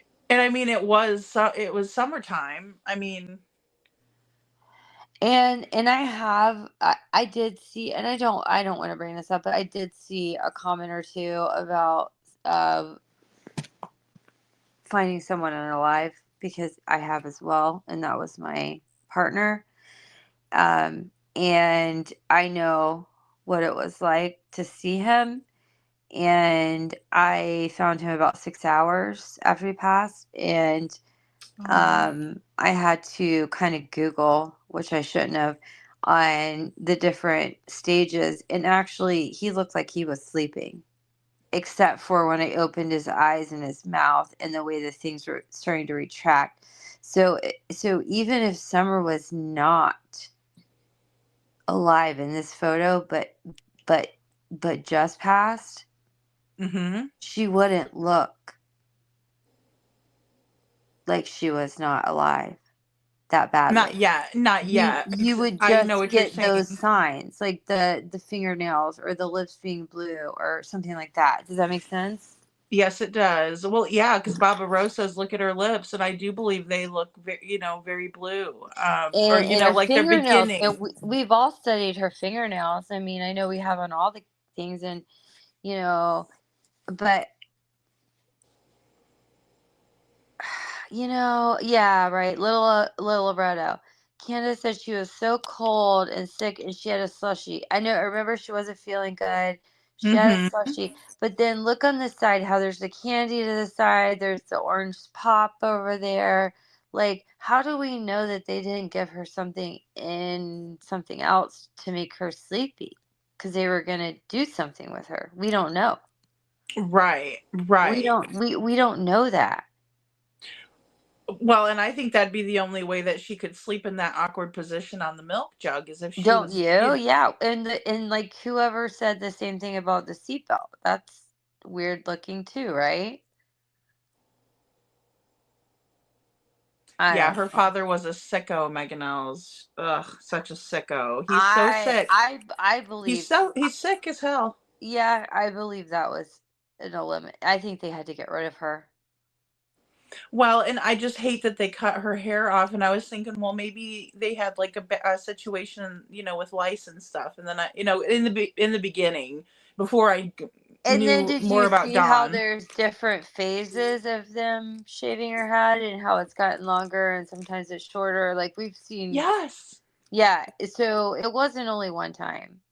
And it's okay. I understand children get lice because I'm a hairstylist, but Sure. there's a lot of other things. In fact, natural remedy is olive oil. It suffocates them. So you can put them on Yes. the head. It's not a chemical. I did it to my child in first grade. She had lice from Well, I mean, you could go first to grade. school, put your backpack next to one of the Yeah. kiddos, and that's how you get it. You know what Well, I yeah, mean? that's why they all have it.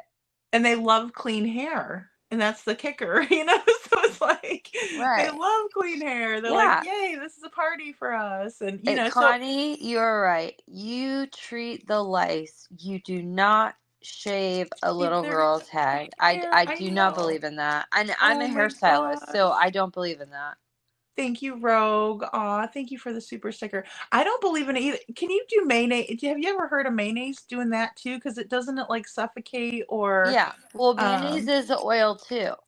So olive oil is the heaviest oil, which suffocates them, and you put like a bag over, your head. Uh-huh. But yes, mayonnaise, I would assume would do the same. I think it would take a little longer because it's not like a direct oil, but it's an Sure. oil-based product. But either way, what happens is it covers the lice, and then they cannot breathe and they suffocate and they die. And that way, it's a natural way instead of using a chemical on your child, which is what Right. I did. I agree with that. I'm very much like, I would rather do that than have to put because I agree, like the I chemical. literally use like organic olive oil. Like it's probably I'm sure there's less, but I mean to me that was what I had. It was Mm-hmm. go at Publix, and I had two of them in the cabinet, and I put my child on the back porch before I let her in the house, and I covered her head in Oh, olive poor oil. I thing. covered my head in olive oil too, just in case Mm-hmm. they jumped on me, and we went inside and we cleaned the whole house down. Oh my goodness. Well, and it's just something that happens, like you said, with the kids. And so I just thought at first, oh well, maybe, benefit of the doubt. But then you realize, like you said, there was many pictures with her at different stages. It wasn't like Don said, where they shaved her head and then it grew back. It was like they had shaved it a bunch of times. Yeah, Dawn said they shaved it underneath first, and they Mm-hmm. shaved it all because of her brothers. But then there's pictures of her and her brothers, which Connie will attest to this too. I'm sure there's other people in chat that have seen it, where her brothers had longer hair than her, Yeah. and her hair was like scalped, and Yes. and there was I think there's at least two or three different levels of shortness on that, and there was definitely a shave after the first one that was shorter. And I'm just saying this because Mm-hmm. I'm a hairstylist, so I've kind of studied that, like I've looked at You the notice those time things right frame. away. Yeah. Yeah, Oh I yeah. look at the time frame and I know how hair grows and whatever, all that. Yeah, you know what to look for and see, and those Yeah, are the yeah. types of things like. Connie's seen the timeline of those photos too. Now, do you know what color slushy or what flavor she was drinking of slushy? Ooh, didn't they say it was blue? Did she get a blue Okay, one? maybe blue, maybe blue. I thought it was blue, but I wasn't sure. I thought, I'll Would ask that and make see. her? But that could make her lips blue, but not her Yeah, a little fingernails. bit, like just by her. But she's got that orange pop next to her. And when did they go to the Yeah, Sonic? I Because thought it she's was got before they Skittles. There's went. Skittles over there next to her and an orange soda.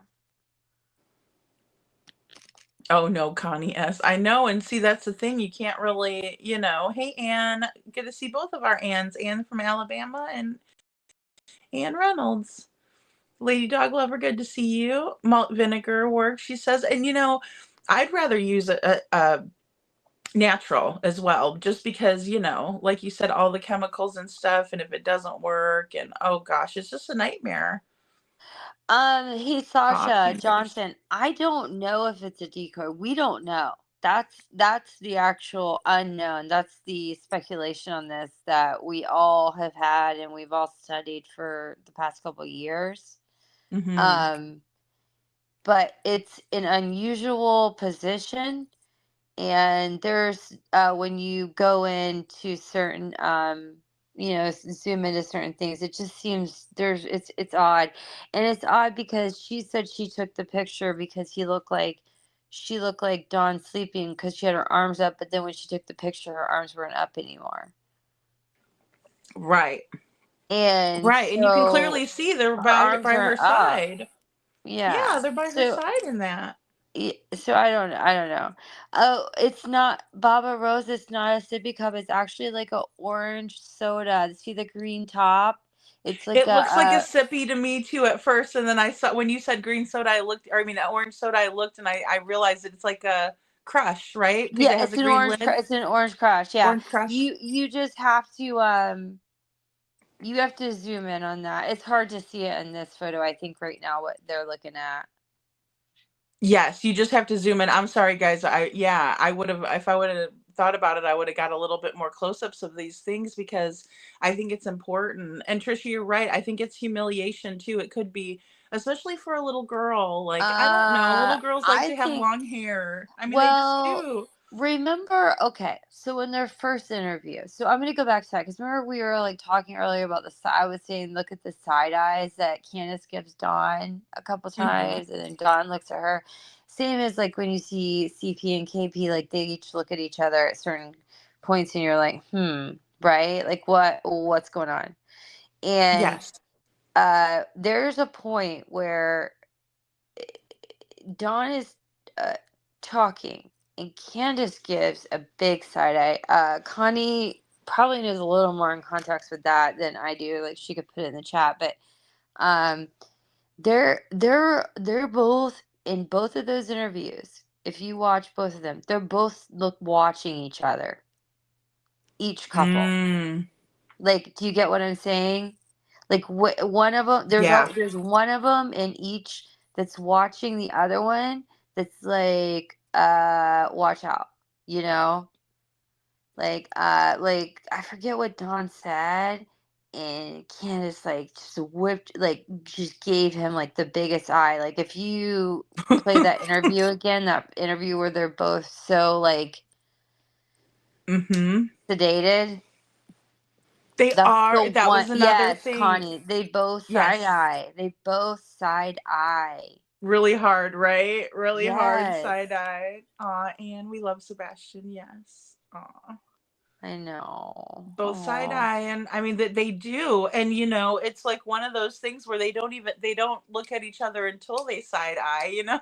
So I love their it's more side eye. noticeable. Like if my child was missing and I'm sitting there with my partner, wouldn't we be like, wouldn't we be like, oh my gosh, like bring her home, like look at each other crying, like we don't know where he is, like what, like not like look at each other like what are you saying? Don't say the wrong thing. Like that's how Right. it's taken. That's what it looks like anyway. It does look like there's a little bit of a dent in that milk jug. Oh, and that there's a little blue. Oh, I haven't. Yeah, see. Butter Biscuit says Grandis got kicked off the hill after she gave her Hey, interview and Butter slipped up. Biscuit. Oh no. Butter Biscuit. Grandis ran. You knew she did.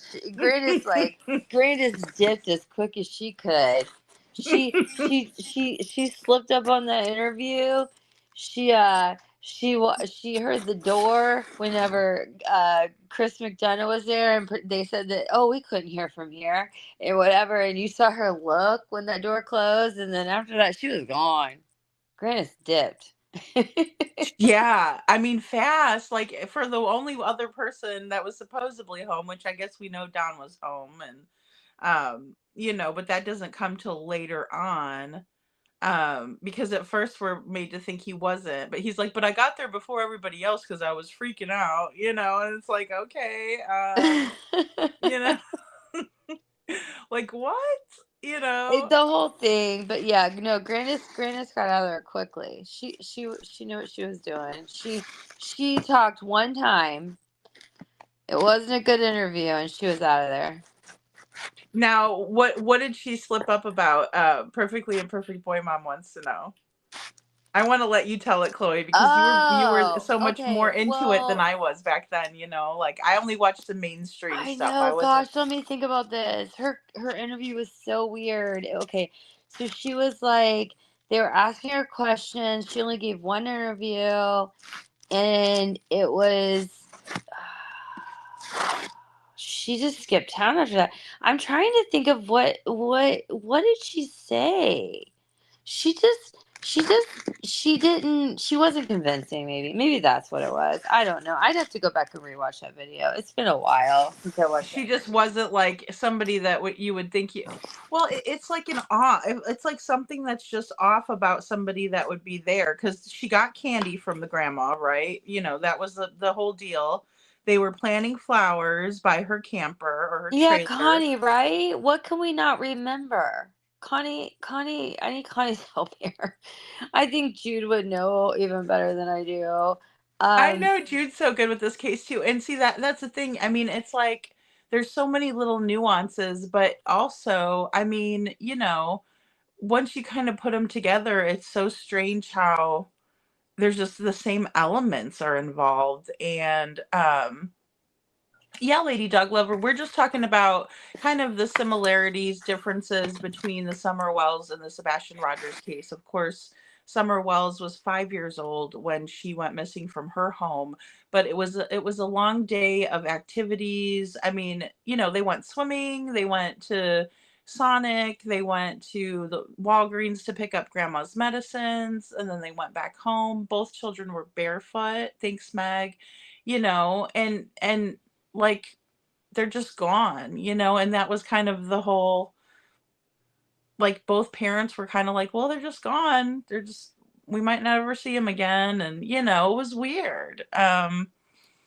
It's so weird. So, we're kind of doing a comparison. Summer is still missing. We don't know what happened to her. I mean, A they lot of were people have planting theories. flowers, but there were weeds in the thing, and they were like not flowers. I mean, there were so Mm-mm. many things about that day. She gave her a peppermint, that she went inside, the boys saw her, that she went in the they said that she went in the basement and she just disappeared, and like nobody Mm. saw her, but they were there. I mean, it just doesn't, none of that makes sense, but I don't know.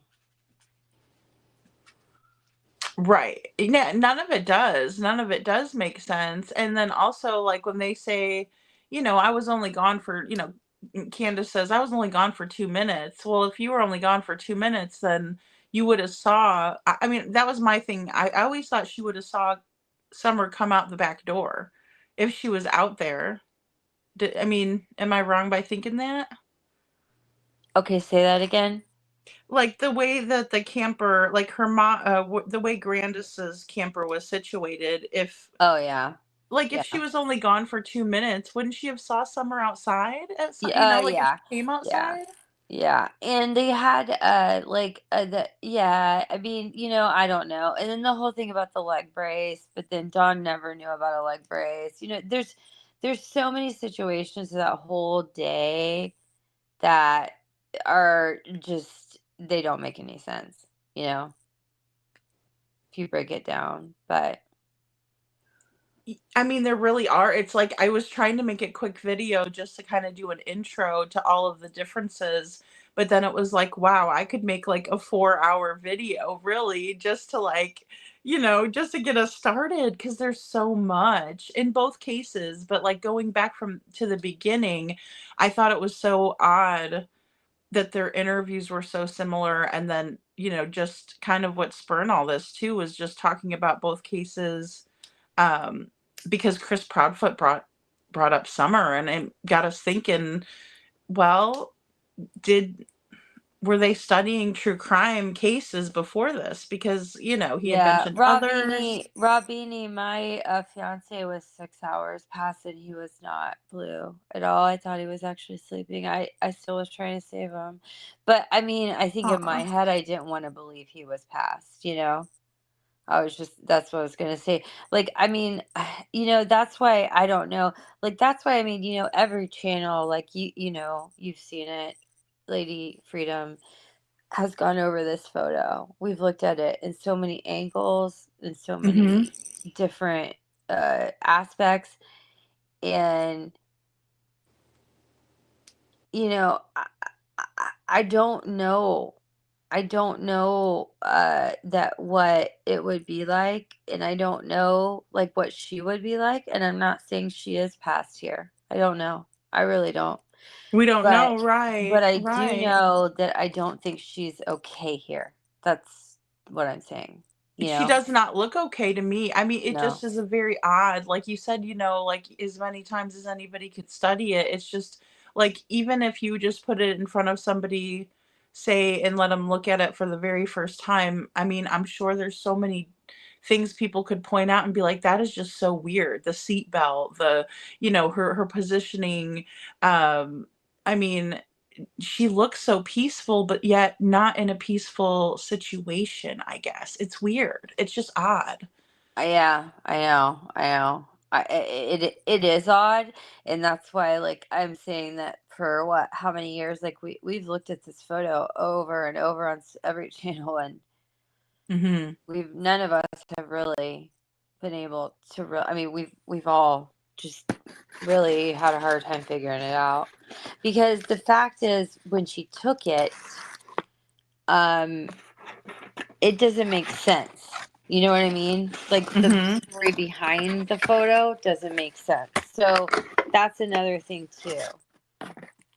But Sure. I mean, I guess that's probably one of the main things that a lot of us have been bothered by. Oh, yeah, and then the long sleeves, because it's June and you're thinking, okay, well, if they were swimming earlier in the day, yeah, as the day gets on, some days it can get a little chilly, or sometimes, people run cold or warm, one of the two. But it's just odd that she would be, she kind of looks like she's in fall gear than, not summer. Well, and that's the whole thing, especially whenever she was said to have been hot earlier that morning, that she was in a bathing suit in the Mhm. in the morning. Yeah, it's just weird little contradictions that don't add up. And Forrest, I do believe they searched the camper. LE searched Grandis's camper, right? I think they searched the whole property. I'm pretty sure. As far as I was told, I thought that Candace at one side said that they at one time said they searched their house like 11 times, and that's why she tried to say that's why it was messy, but we all know that it was messy before that. Right, exactly. Yeah. Oh, yeah. I mean, it just looks like they weren't, the tidiest bunch of people. And, even when I heard that Sebastian didn't have a bunch of toys outside, I just thought maybe Chris and Katie had this stuff in the garage. But then come to find out, other people were saying, no, they never did see him outside, like playing like regular. You know what I Uh-huh. mean? As Uh-huh. often as you think that a young boy would, I guess. Yeah, right, exactly. Yeah, because I don't Okay, want to say he never so did. Butter Biscuit, JSB, saw the red van in a flash leave, and it was supposedly a dusty red vehicle or a non-shiny one, correct? Is what I'm remembering. Um, that was never we've never has that even been like really investigated? I feel like so many balls have been dropped in this situation. Mhm. Yeah, very similar to Sebastian too, Yeah. Yeah. Um, well, that's true when you're in the water, especially were they at a lake or a river that day? I mean, either way, the lake gets pretty chilly too. But June, it's kind of warming up a little bit. Um, but I know rivers stay pretty chilly, and maybe she was still a little bit Cold after the river, yeah. I cold after know. the river. And that's what I think was said. So, I mean, Yeah, but Trishy said that, and I'm they like, did okay. go to the grocery store after that and sit in the car while Grandis and Candace went into the grocery store. Hunter and her did. So I thought they had the windows down. So it wouldn't have been, she wouldn't have been cold then. Yeah, and you're Right. right. It was a horse pond, not a river. Yeah, you're right, Maurice. A horse It pond. rode. Yes. Yes. Yeah. Actually, y'all are absolutely correct. Sandra, I do think there was scripts involved in both because even the way that, Oh, someone who yes. wasn't there, like said it Well, exactly how they should have. Like I'd have been like, well, I wasn't really there, but from what I heard, but like, no, but I mean, even Candace says in that one video, mhm. it's in the script. Like she mentions a script in one of her interviews. She's not very smart though. Well, that's I the mean, thing she's too. It's smart so enough hard to though to keep have gotten up. away this long. It's Whatever. hard. It's hard to keep up, especially when you're, the pressure's on. And I think that's why Katie has so much trouble, in my opinion, is that, I mean, not only are you on the news, which a lot of people aren't used to being interviewed like that all the time. And it's just like, yeah, I mean, and Megan Nels, I agree. Even if she swallowed water and dry drowned, you call 911, not, make your child barefoot and missing. Yeah. I mean, it's just like, if you know that it's just weird. It's weird that Don called 911 too. And temp and yeah, loss of temp. Yep. Hey, Kaika. Maurice. Kaika. Agreed. Agreed. That's what What I is said. Kaika's? I believe that in one of those beverages was something. I really do.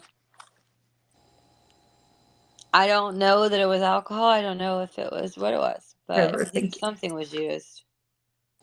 Well, and you wonder too,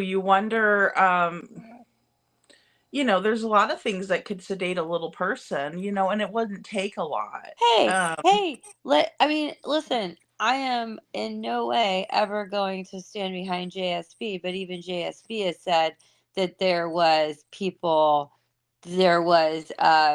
drugging of the children on that hill. mm, mm. And then she'll take it back or whatever, but Like Benadryl or cough syrup or stuff like that, because I know that's, I hate to say it, but it's common. That's one thing we hear. I don't know because there were so many stories of those parties they had at their house. That I've heard from talked to about with different people, and Mhm. definitely there was things happening to children. So I don't know. I mean, that is the accounts I was told. Oh, absolutely. Hey, Suzanne, And and I believe so, that. I do. There's nothing that leads me to believe that didn't happen. There's everything that leads me to believe that it did, and I hate to yeah, say Rogue, you're right. Allegedly, that's why I should say allegedly. Yes. allegedly. Well, yeah, I hate to say definitely in any I way, say but in my opinion usually, but allegedly is probably a better way to say it because that is true, Rogue. Like it is alleged that it was is. said. It is. Well, that's what makes it so Yes, hard. yes, Trishy, Chloe, I'm Chloe. Yes, Trishy, Hunter did say that. Hunter also took a lot of stuff back, and Hunter also got into some other trouble. So, I mean, there's a lot of things there that I don't really know. And then what happened on YouTube with him telling that story and whatever. There's been so many things with Hunter. I don't know. I don't know Hunter's story. I really don't know what I believe of what he said, Yeah, what is that is that part of her hoodie? Is that like a hoodie that she's wearing, the grayish black? Don, good to see you, Don. Don was saying what's around her neck, and it looks like it's Yeah, part of her. I think it's a hoodie. I It's think part of that's her a hood, like a right? hoodie jacket. Yeah. Mm-hmm. Okay, I just wanted to make sure. I didn't know because I didn't think she wore anything. You know how Sebastian had that like protective breastplate thing that was kind of helping him out. I didn't think she wore anything, like that.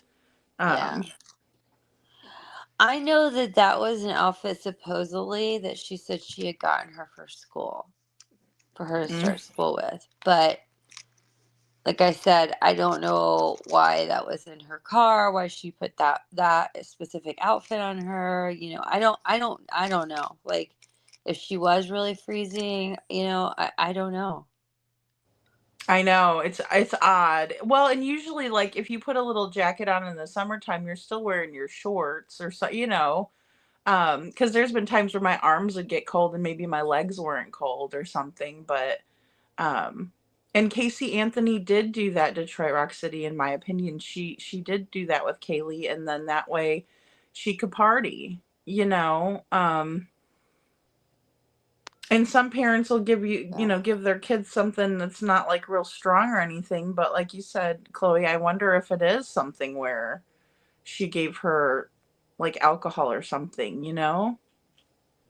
Yeah. I mean, I don't know. That's the weird part of that afternoon, Like what did happen? We don't know. I mean, cuz they're not telling the truth.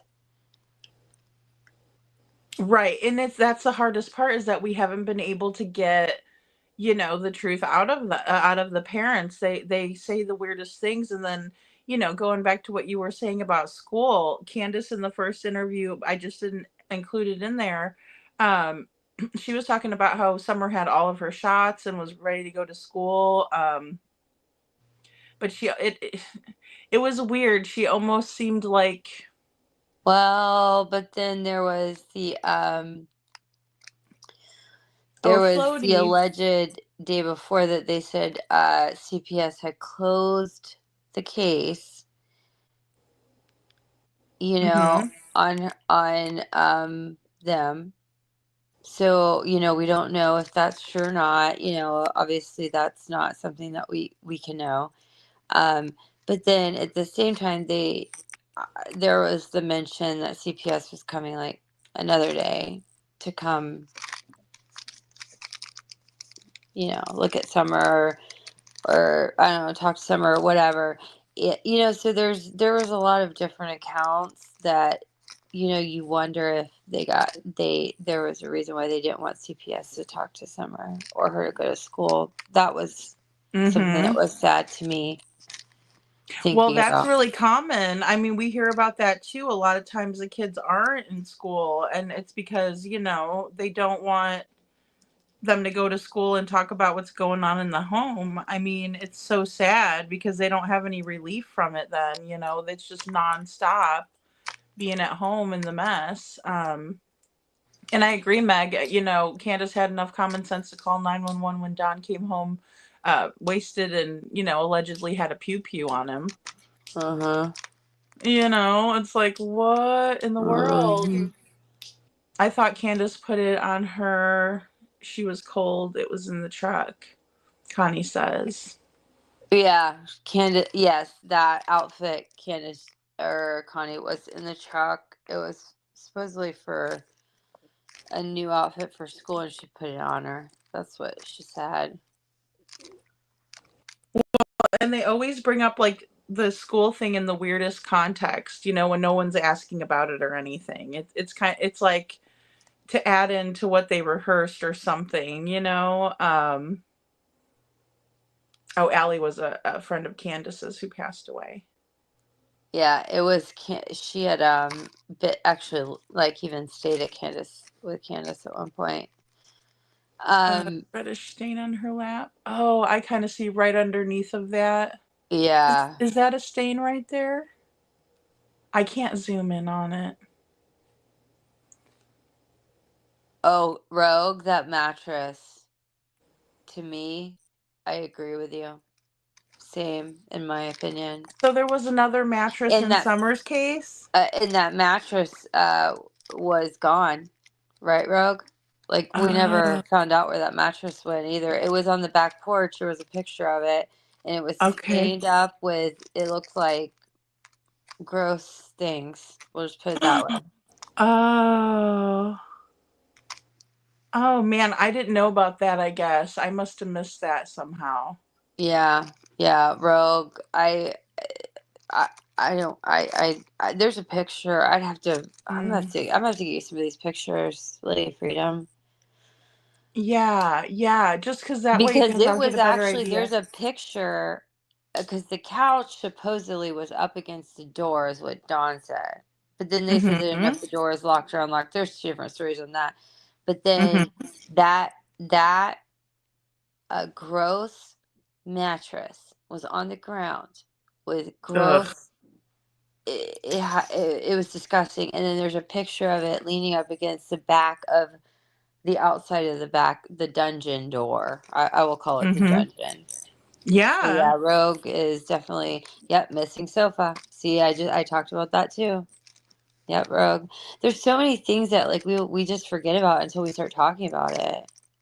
Right. Well, and yeah, it's crazy too. I mean, it's just like just some of the nasty stuff that comes out, and you're like going, "Is that for real?" Like, but it is. Mm-hmm. And I agree with Trishy. If she drowned Oh, hours later after swimming, they would have panicked because they have criminal histories, right? Instead of telling the yep. truth, they covered it up. Well, that's yeah. I think they were in it together. Clearly, okay. So Connie, yes, the couch Mhm. disappeared. There were stories about that, which I talked to somebody about that, which as to where it went. James Coover, the picture of the red barrel is absolutely disturbing, in my opinion. Are you talking about the one where Yes. Summer's dancing around it Yes, and it and it says says for for sale. sale? Yeah, it's very Yes. disturbing. Mm. Yeah, it's And awful. Like there's so many things here when we like look and think about all of these aw, both these yeah. cases. There's so many red flags. See, I don't see an injury per se on her that I can see. Um, I mean, she just looks so angelic, just like she's sleeping. If it wasn't for that milk jug and all Yes. that stuff. Oh, Yes. Sasha says Hunter's mom. Allie is Hunter's mom. Yeah, and she passed away what like in the past year, I think. A lot of people have passed away in this case, but Allie supposedly fell and hit her head. But didn't she also have like pneumonia or something? I don't know. I think her oxygen went low and she fell and hit her head, but she had pneumonia and then she didn't make it. Yeah, yeah. I'm not as familiar with that part of it either. I know about Hunter, just not familiar with. I mean, I don't even know what are some of the things he's been up to, as of late, too. Oh, well, I mean, do you know how he went on his father's channel and said he was having twins? When his mom was in the hospital and then he wasn't really and he got cash apps and stuff. I didn't know about that. No. Oh, well, there's that too. Oh Hunter. my. Hunter, look at his parents though, you know? Yeah. Oh yeah. I mean, and like you said that in the beginning, and I can agree with that. It's like, especially, in a situation like that, it's like, but I also think back to like Candace. I mean, that's why she would want to hang out with a younger guy like him, is because Candace, you loved the younger ones. isn't that weird? That's just weird to me. I just don't, Well, Candace is, in my opinion, not mature yeah. and acts as if she wants to be like a young person like that. So I think she likes that. But then she also is not discriminatory as far as the men that she picks. So Right. That's a great point too. You know, yeah. That's a great point. I mean, it's like she yes, Butter deliberately. Biscuit, agreed. He has proven himself to be a liar. He has. Oh yeah, they all have. I mean, Hmm. honestly, they really have, because their stories just don't even make sense, and then they contradict themselves. It's crazy. And Forrest, I think that SF probably is done, but I think a lot of it, the last like kind of shebang and stuff was a lot for like, I don't know, attention, Yeah. I guess. Yeah. What do you think Oh, about that, Chloe? Isn't that oh, weird?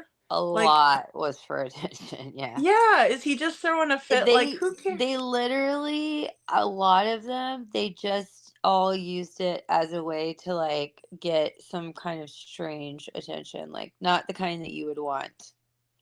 Yeah, because I mean, really, was he that upset that they gave Julie a voice? Like, big deal. They were letting her say her piece. So who cares if she gets on a panel and talks? I mean, like, is that really a reason to get upset? Is what I'm just confused, because Yeah, You Butter know. Biscuit.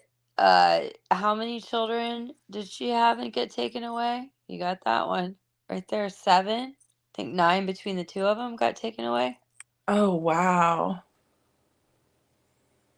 Yeah, exactly, Forrest. I think that too. Cold on, cold on her little head like that. It would be just uncomfortable. Um, the barrel, Anne brought up the barrel. It's weird for a father to be unclothed giving daughter shower, Don did. Oh Oh, that's the no. worst, Connie. That Oh is no, the Connie. worst. Oh gosh. Because the He's other such a part weirdo. is where her head would come up to on him Aw. Oh my in the god. He shower. is such a sicko. Yep, it's gross. It's horrible. It's something I don't even want to say out loud, actually. But yeah, I know what you're 100%. saying though, because it's like with the fudge, it just makes you want to go and, punch him right in the you-know-where. Oh, Detroit Rock City. I know back quite a while ago when we were really deconstructing this picture that we definitely thought she had a bruise on her head. Because Okay. we So thought you it do did look see, like that. oh, I see it now that you said that. Now, is it on the other side? See, I thought that was a shadow. Mm-hmm. Thanks, Rogue. Yeah, Rogue, But now thank I see you. what you're talking about. Yeah, and you're right, Sammy G. It's actually it's Summer's mother's sister that's missing, that vanished without a trace, that was never seen again as well. Rose. So funny that two people in one family directly related that closely could disappear without a trace and never be seen again. And the two common denominators are Grandis and Candace. Right. Well, and it's not hard to see, it's not hard to see that. Um, if it was nighttime and everybody was sleeping, I mean, I think that was probably the part of the playbook that they did differently that was probably correct, was doing it at night versus during Right. the day. Yeah. So I was just going to respond to, I saw James Cooper because he put this in here twice. So I just want to respond to it. Oh, yes. Yeah, you're talking about Jose. And Jose was there and he left. Grandis actually took him from the hill. Supposedly that was the story. And took him to North Carolina. And then he was found supposedly OD'd and dead. Oh, But wow. like a lot of people in this case, there have been people that have fallen off cliffs and died. There have been people that have died of ailments. There have been people that have died of ODs. There have been quite a few people that have died around this, surrounding her case. So it's Wow. pretty, yep, Rogue, you're right, both cases, yep. It's pretty suspicious. Yeah, that is another good comparison, though. I mean, you guys are really, especially with like Sonny Weatherford, and then,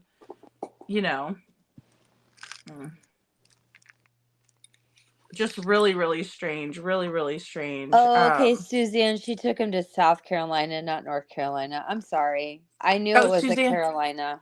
Oh, thank you. Oh, Jose. Okay. I'm just taking some notes here too, guys. I knew because you guys are Jose teaching me. went. I know. See, I didn't actually think Jose had to do with it, but because he was gone, I thought before Summer went missing. But you know what? You guys might be right because it's been so long. He loves Summer a lot. Okay, James, I do get what you're saying. I did listen to all, we listened to all those interviews and broke them down, but True. Yes, it is very common, perfectly imperfect. But I don't know that Jose, I think Jose did have guilt though. I do agree with you on that. But I don't know. I thought he OD'd. So he did, and it was an unaliving for sure, so he did on purpose. Okay. I don't know. It's hard to tell, right? Especially in a case like this. I mean, a lot of people think that Sonny Weatherford's, passing was very strange. Yeah, and see, Sasha, I didn't know it was proven he unalived himself. But either way, yeah, it's he did die. It's very suspicious, and you know, Very and but suspicious. I see Jose was not the one that I thought, but it's but Yeah. see, a lot of people do. So see, that's why this case, there's a lot of everybody's got, we all have.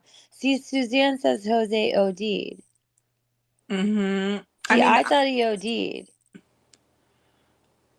and I mean, it could have been from the stress of everything. You know what I mean? He could have like purposely did it, or it could have been an accident. Okay, and then somebody else says Butterbus has said he went to North Carolina, and I said North Carolina. Somebody said South Carolina. So see, we're gonna have to go back. I'm gonna have to go back and like get all this like the actual like real legit, because the thing is I never thought Jose did it. I thought Jose was left with a lot of guilt from what he saw. But oh yeah, Rogue. Tim, the meteor manager, is suspicious on every level. And he knew them before. I truly believe that. See, I'm not as familiar with the media manager guy. Oh, the sheriff fell off a cliff in Sebastian's case, and then we had what's his name, fall off a cliff in Summer's case. Damn. Well, the sheriff, well, in Sebastian's case, he fell and hit his head. And it was kind of it was a suspicious kind of circumstance surrounding that. Oh, okay. I gotcha. Yeah, it was he was at like a big conference to my knowledge, and Oh, okay. I yeah. just know about in Summer's case, what's his face falling off the cliff, and that was supposedly weird.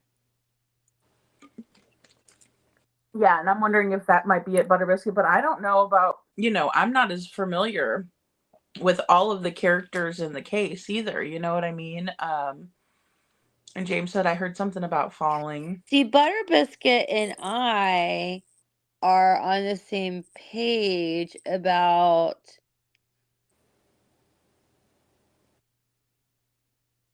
the OD. Some people think that he unalived himself. We don't know, because when you're doing drugs and people are in bad places, you don't know what they would do. Well, yeah, and desperate times call for desperate measures. If they thought that, Don was going to get in trouble again for his disgusting behavior that he likes to perpetuate, there could have been, there's a motive right there, and then that's my motive. That's definitely probably one of my biggest ones. Yeah. the top ones, right? I mean, that was, yeah, when I found out about Don. Eliminate, yes. And I mean that it's so sad. I mean, just her little face, she's just precious, and to think that that's what was going on. Connie, Candace was taking care of Don's mom, and Don's mom passed. That's what you're talking about. Remember? Okay. Oh, I see. Okay, Connie, thank you. Yeah. Wasn't it someone's relative Candace took care of and passed? Okay, so it was Don's mom. Yeah, they moved there to take care of Don's mom, and she passed away while Don wasn't there, and Candace was taking care of her. And that was her house, right? And they got it. Yep. And they got it. See, that was another little tidbit that I listened to in that interview. I thought, oh, that's weird. Another one I couldn't add in there, but I want to talk about that kind of stuff. Yep. Yeah. Because to me, it sounds like a little bit like, and I, allegedly in my opinion, but like he went down there and, kind of took the house, and, oh, okay, well, mom's passed and now this is our house, kind of, and it's especially weird. when I think I could be wrong, so chat can tell me that I'm wrong. That wasn't there like a reason. Oh yeah, Sasha, Jose really is dead. It's just a debate whether, I guess, he OD'd or intentionally OD'd. But wasn't it the case where they went to take care of Don's mom, and she was sick, but I didn't think she was like that sick, and then all of a sudden she was dead. I don't know. I don't know. Mm-hmm. There's so many things that you don't really know if it's, but I thought that like the sisters or somebody else could have gotten the house too, and they like moved in and made sure they got it. But I don't know. Right. Yeah, I see what you're saying. It's hard to tell though, Yes, Butter Biscuit. Then he tried to get his dad's house. See. Yep. Yeah, they were pulling shady stuff.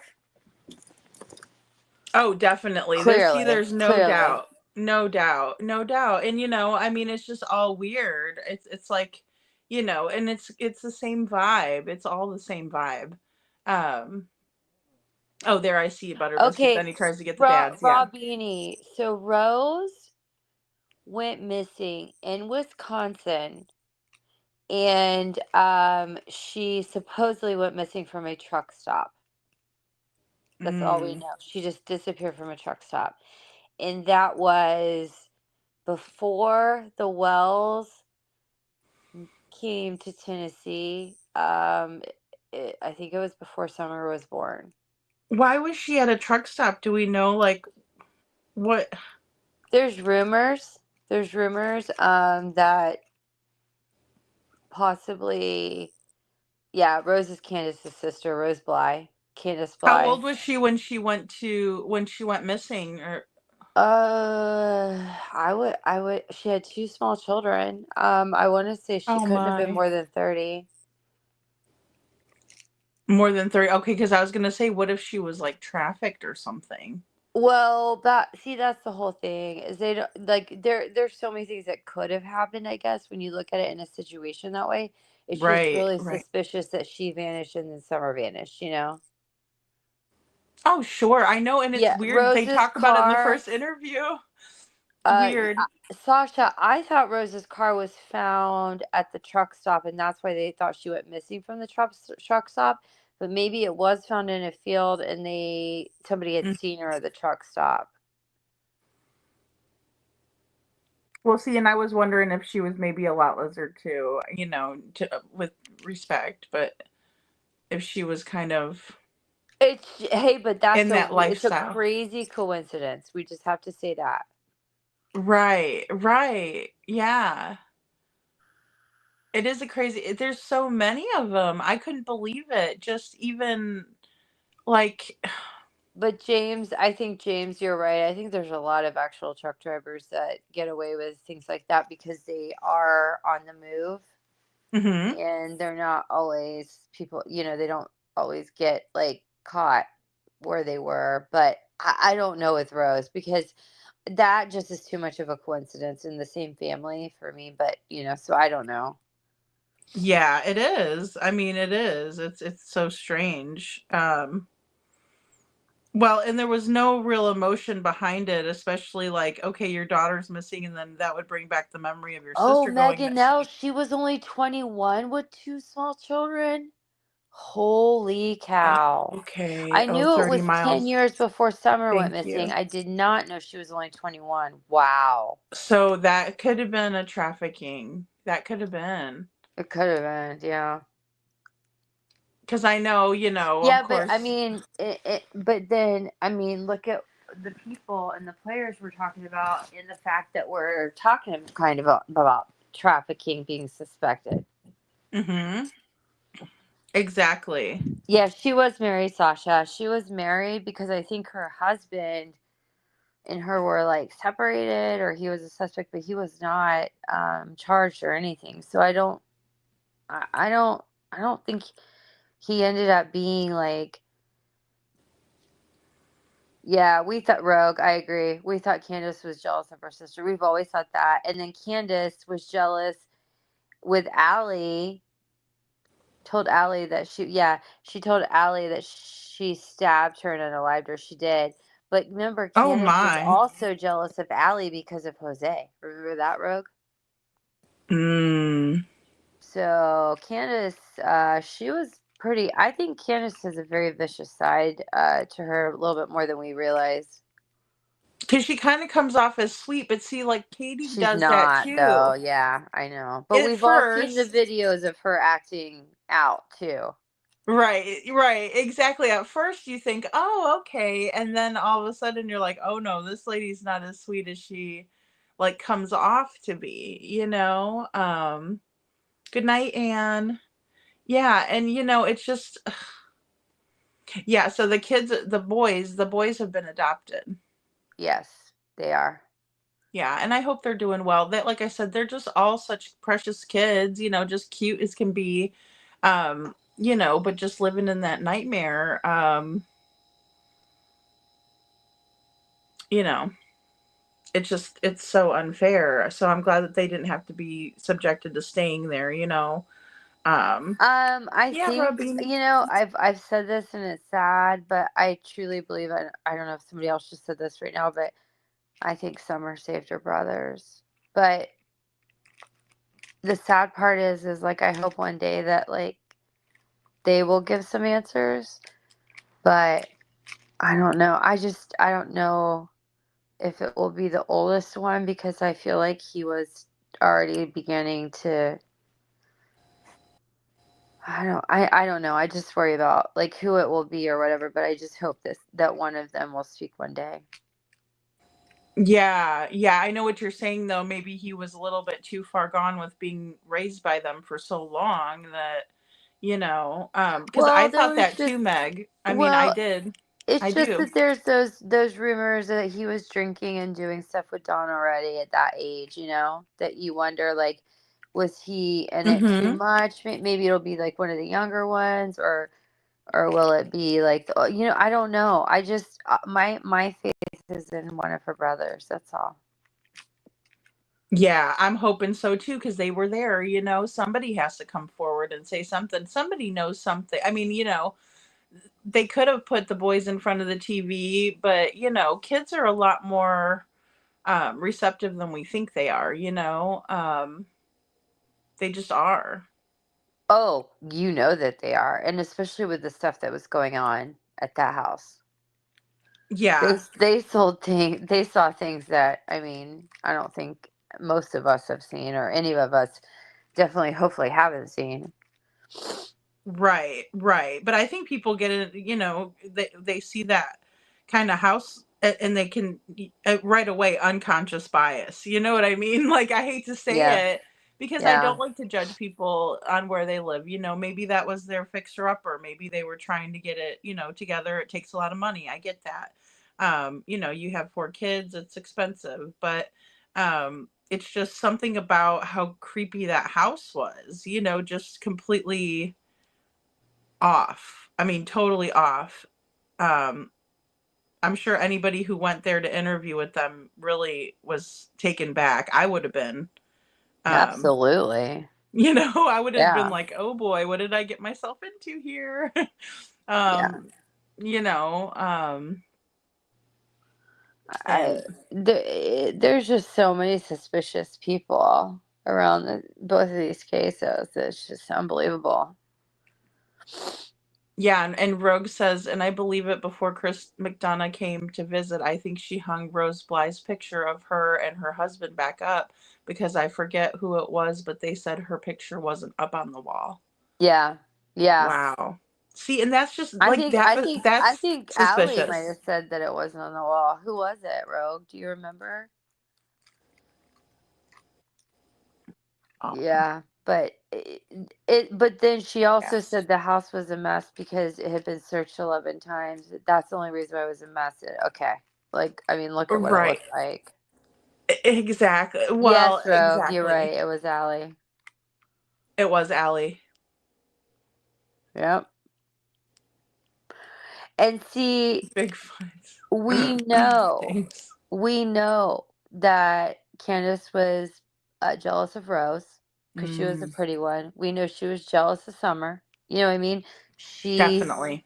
We know those things, and I mean, it's pretty sad that you could think that a person could possibly do something like that to their child or their sister. Right. Of course. Yeah. Or just that level of jealousy. Like, I always thought that too. And I always wondered when she had her hair cut off if that was, well, many things came to mind, of course, but that was one of them. Like, was she doing it to protect from the creep, Don? In my opinion, I wondered that too. There's a lot that you kind of can dissect when you're looking at this case, because it is odd. Yeah. Like it just is, because it wasn't just one haircut like that. It was No, we saw at least three. I mean, there's at like at least least three of three them. Okay, I was pictures gonna where I've say. seen different, and I'm a hairstylist, so I'm telling you where I've seen where it's been like scalped. Then there's ones where it's Mm, growing back a little bit. Then there's ones with her and her brothers where it's like shaved. right, right. And her brothers' heads were not shaved, and they said she wanted her head shaved like her brothers. So, Right. Yeah. And that's just a total yeah, perfectly inconsistency. imperfect. Candace said Summer slept in between her and Dawn. Mm. Candace also said Dawn slept naked. Just so we Oh, all can God. have that beautiful picture in our mind. Sorry to share that, but that's the truth. Yeah. No, I mean, I think that at this point in the game, we need to examine, the facts of what was going on, the dynamic. And it's obviously, we know Don's a sicko. He's, you don't do that with your Well, daughter ever. there's None of that. multiple Sleep. people that have Mm-mm. said that Dawn took showers with Summer. And see, it's the level of allowing that kind of behavior too, just like we see with Maddie. And not that Don is a Uh-huh. stepdad. I mean, he's the dad, but still, that doesn't matter. I mean, it's a man and a little girl. It just should never, ever, ever happen. Um, yeah, they Oh, can, Nev. Sasha, you could be right about that. She could have had drug exposure, and they could have shaved her head. Oh, so Oh, they wouldn't know. Yeah, or they Sasha, could be I had follicle. not. I Hmm. thought it was a punishment of some sort or something. I mean, I was I thinking that. I actually did not think about the DNA, or the way that it could be looked at for drug exposure because they could do a hair follicle test. Exactly. Yeah, that's a great point. Whoa, that is a Great point, good Sasha. point. Yeah. And I mean, it's just like, there's only those certain reasons why you would do that to a little girl. I mean, especially when they say, well, she wanted to be like Elsa from Frozen.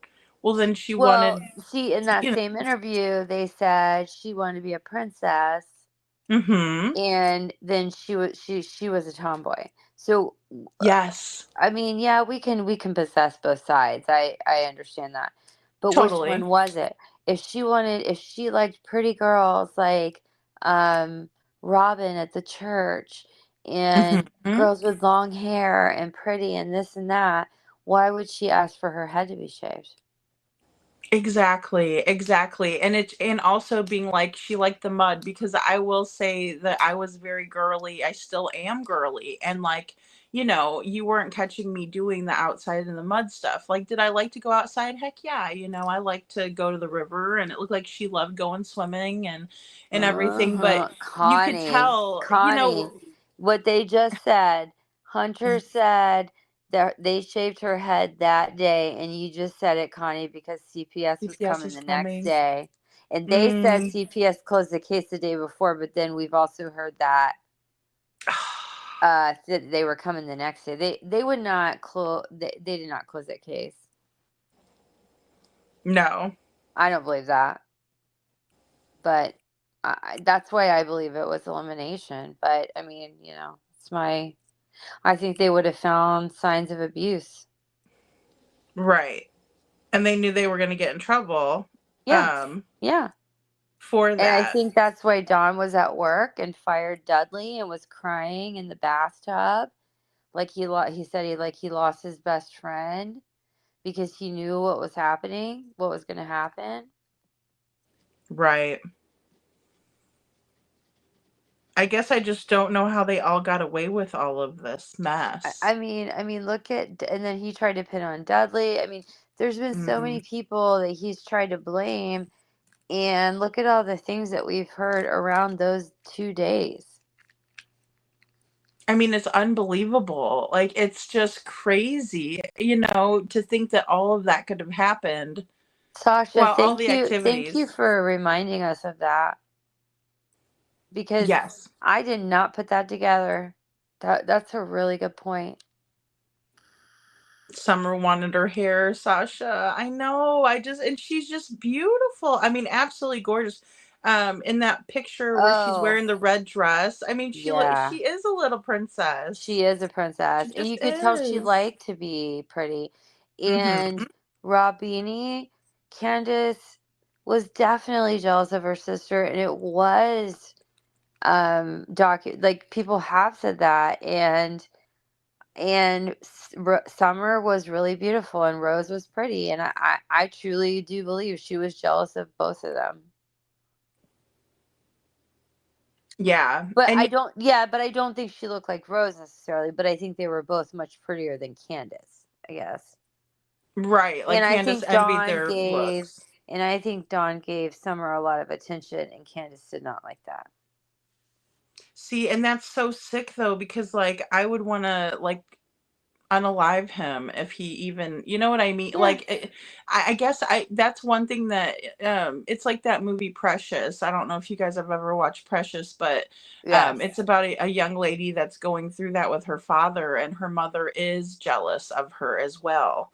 And it just plays that dynamic out. But this girl Precious, she was older, but it's not like that she wasn't, you know, getting hurt like that when she was little either. But it's still it just reminds me of that dynamic so much, because I remember watching that for the first time, and it was so like twisted, you know. um it's just so wrong, because you would think that you would want to protect this beautiful innocent little girl.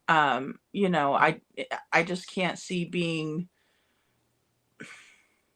I don't know. I can't see being jealous. I could see being enraged, wanting to hurt somebody, but not, you know. Megan Oh, Els, thank you. Candace had a baby that was, I think she was not able to leave the hospital with, or she left at the hospital. And then she had two other children. And one of them, I think her son, he was actually, I think, had some sort of disability due to being hit or something. And those two children were taken away as well. And that was a different time. And then she had the three boys, and then Summer. And then, obviously the three boys were taken away, and then Summer's missing. So, and then Dawn had children that were taken away as well. And then there I was the think between the DV. two of them, they had 9 children taken away. Wow, that is so crazy. That is so crazy. 'Cause, yeah, Butter Biscuit says supposedly, like Chris, Don was staying away from Yep. home because of the Yep, CPS involvement. that's true. Butter Biscuit is so right about that. He was avoiding home. In fact, that was one of the reasons. Yes, Rogue, 9 children. You're right. God. Thank you for backing me up on that. Like I said, Yikes. I'm like sitting here like just going back on these. Like these are just such facts that have in my head from so long ago. I'm just really remembering it all. But No, I appreciate you, because, you know, you're filling in a lot of blanks for me that I kind of wasn't. Some of this stuff I wasn't even aware of. I'm like, what the heck? You know? yeah, yeah. Just all the other players in the game too. I'm just not as like aware of all of them. Yeah. Oh God, and there's so many. Because their house was kind of like a party house in a way. Oh, yeah. They had sex parties at their house. Sexual parties, Oh. if you want me to. I don't know how you're supposed to schmexual. How you're supposed to say Right, that? sexual. They had relations with many. I don't even know how to say it. Oh gosh. But we won't talk about But all 4 that kids in was the there. house. But we're not talking about one account. that comes from. That comes from many Right.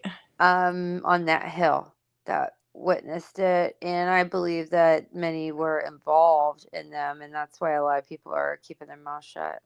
Pineapple parties. Pineapple parties. Right, right. And I love pineapples, and they're turning it into something dirty, perfectly imperfect boy mom.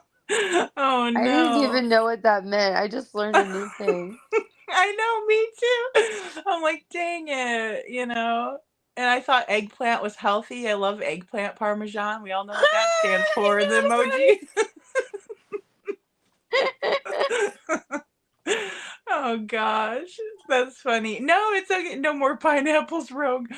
Well, and I just can't believe that the kids were, around for it, because you would think, because I always Oh, thought with Chris and Katie, if that was what was going on, because that's been alleged in this case, in Sebastian's case too. I was thinking it was going on, when he wasn't around and stuff, because they would have had time to do that when he was at his dad's. But like these poor kids didn't have anywhere else to go. They were just there, Ugh. Mm. another person, Butter Biscuit. Oh God, you're just bringing. All y'all are just bringing out all the good stuff.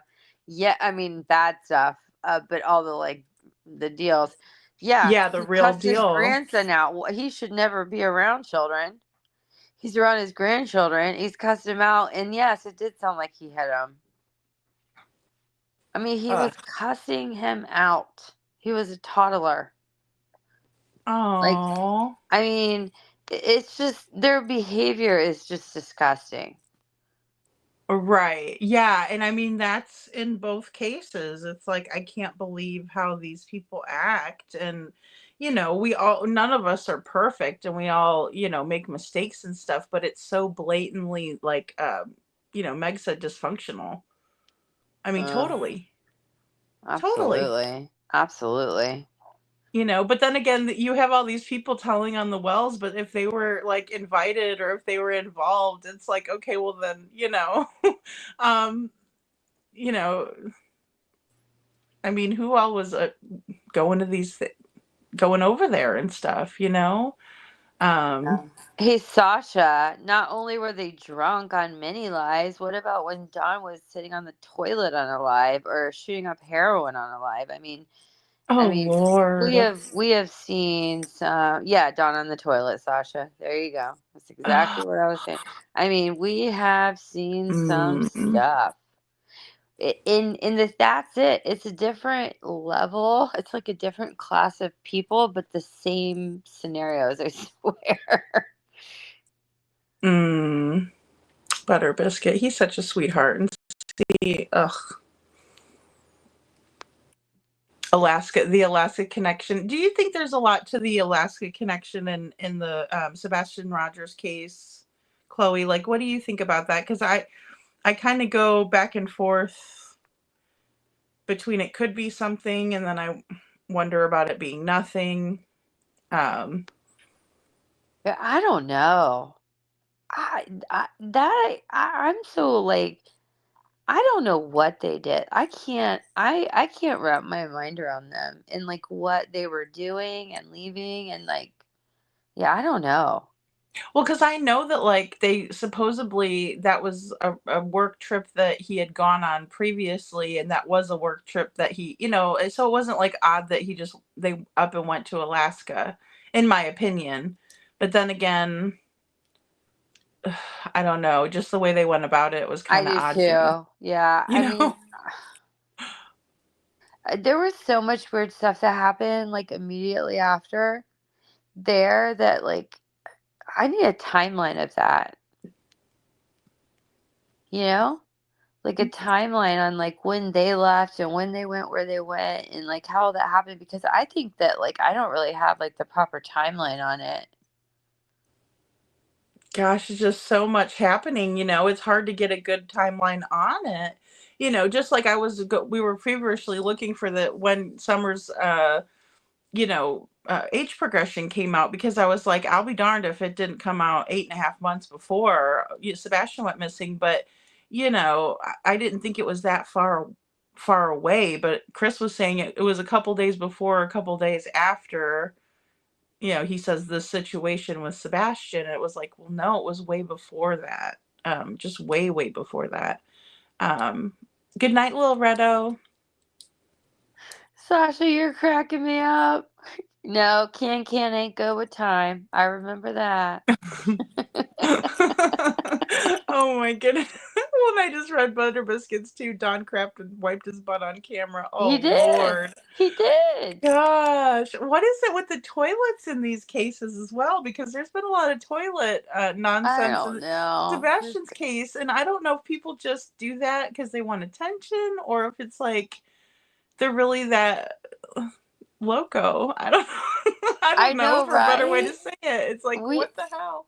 Listen, all I know is that these days I am afraid of suitcases, strange mattresses, and being barefoot. I don't know. Like, seriously. Being Like, barefoot. there's like, it's like we've had so many of these weird cases. So weird, so weird. And, and I go barefoot everywhere I go. So if I went missing barefoot, people probably be like, okay, well that, makes sense for her, she flip-flops are my favorite thing. But it's like, but in these cases, it's weird because, I mean, she just wouldn't make it very far with her little feet. I mean, she just wouldn't, No. Not her and little neither feet. would Not in the Sebastian. woods. Not in the woods, because there's woods surrounding both their houses. Now hers is All even of them. worse. Yeah, and he didn't like being barefoot. Like, that He was didn't like it. known. So there's just no way. Exactly. I don't know if you happen to see the water shoes he's wearing, and he's sitting in this big flamingo, like floaty, Uh-huh. and he's wearing, like, even in the pool, like protective, like either like kind of water shoes, or how they kind of have like a sock feel to them. Yeah, right. Yeah, he was even wearing those in a pool, and so you could tell Right. he just liked his feet being covered. It was like I don't know, maybe a It was comfort? probably a comfort to him. Yeah, yeah. And I Yeah. like it. I like no shoe. Like now, my feet get cold. If it's cold outside, I wear socks. But Yeah, but we're Florida girls, so we wear flip-flops year-round. that's so true. That is so true. Yes. Yes, ma'am. Yeah, Good Connie, night. I agree with you. Both were carried out and did not walk anywhere. I agree. I agree too. Now, I know there were a lot of dogs in Yeah, there was Summer's like case. 20. There was like what? I know we said 20 earlier and that was a joke. Wasn't there like 12? That's a lot. I think, I wish Jules was in here because she's the dog handler. She'd be able to maybe answer our question on that. But like, I Yeah. feel like that's a lot of. I mean, I know they had a lot of territory to cover, but But those Connie. dogs were also not barking when Summer, supposedly, if somebody were to have taken her, that they say, the Mhm. dogs didn't bark. The dogs were also not there. Like they just went on a vacation, supposedly. I mean, I just, and those dogs would have protected Summer or have barked. They would have, I don't know. They would have alerted somebody to it. Well, they bark in the interview, and that was the weird thing too. See that Yeah, their dogs exactly. They were didn't bark. barking when you come up. Yeah. They bark right when you come up, and any dog does that. Even I know everybody says the little ones are very yappy, which they are, but I think all dogs are territorial. I think especially when you're talking about, yeah, Connie, you're right. We joked about them being on vacation. When I said they were on vacation, that was a joke. No, yeah, I know. No, what I was saying about that though too is like I don't care what dogs you are. I don't know. I have a smaller dog and she's protective of anybody that comes to my house. But when you have Mhm. dogs in your yard and you live in the country and you have property, usually I would assume that those dogs are protective of your property. Oh yeah, just Like, their isn't that territory. what? Yeah. So I would assume they would bark no matter what, even if they're friendly and they let you pet them, but they're going to bark when you're coming up there. And if they Right. and dogs sense energy, you know how they are, and they know bad from good. And if they sense something bad happening to Summer, you would think they would have really freaked out. Exactly, exactly. Yeah, especially if somebody had just like came and grabbed her up. But see, the way their property is situated, it would have been extremely hard for a vehicle to come like even quick and grab her up, wouldn't it? And then there's like nothing really for a while, like it's all woods, but then the main road is quite a bit down, right? Yeah, yeah,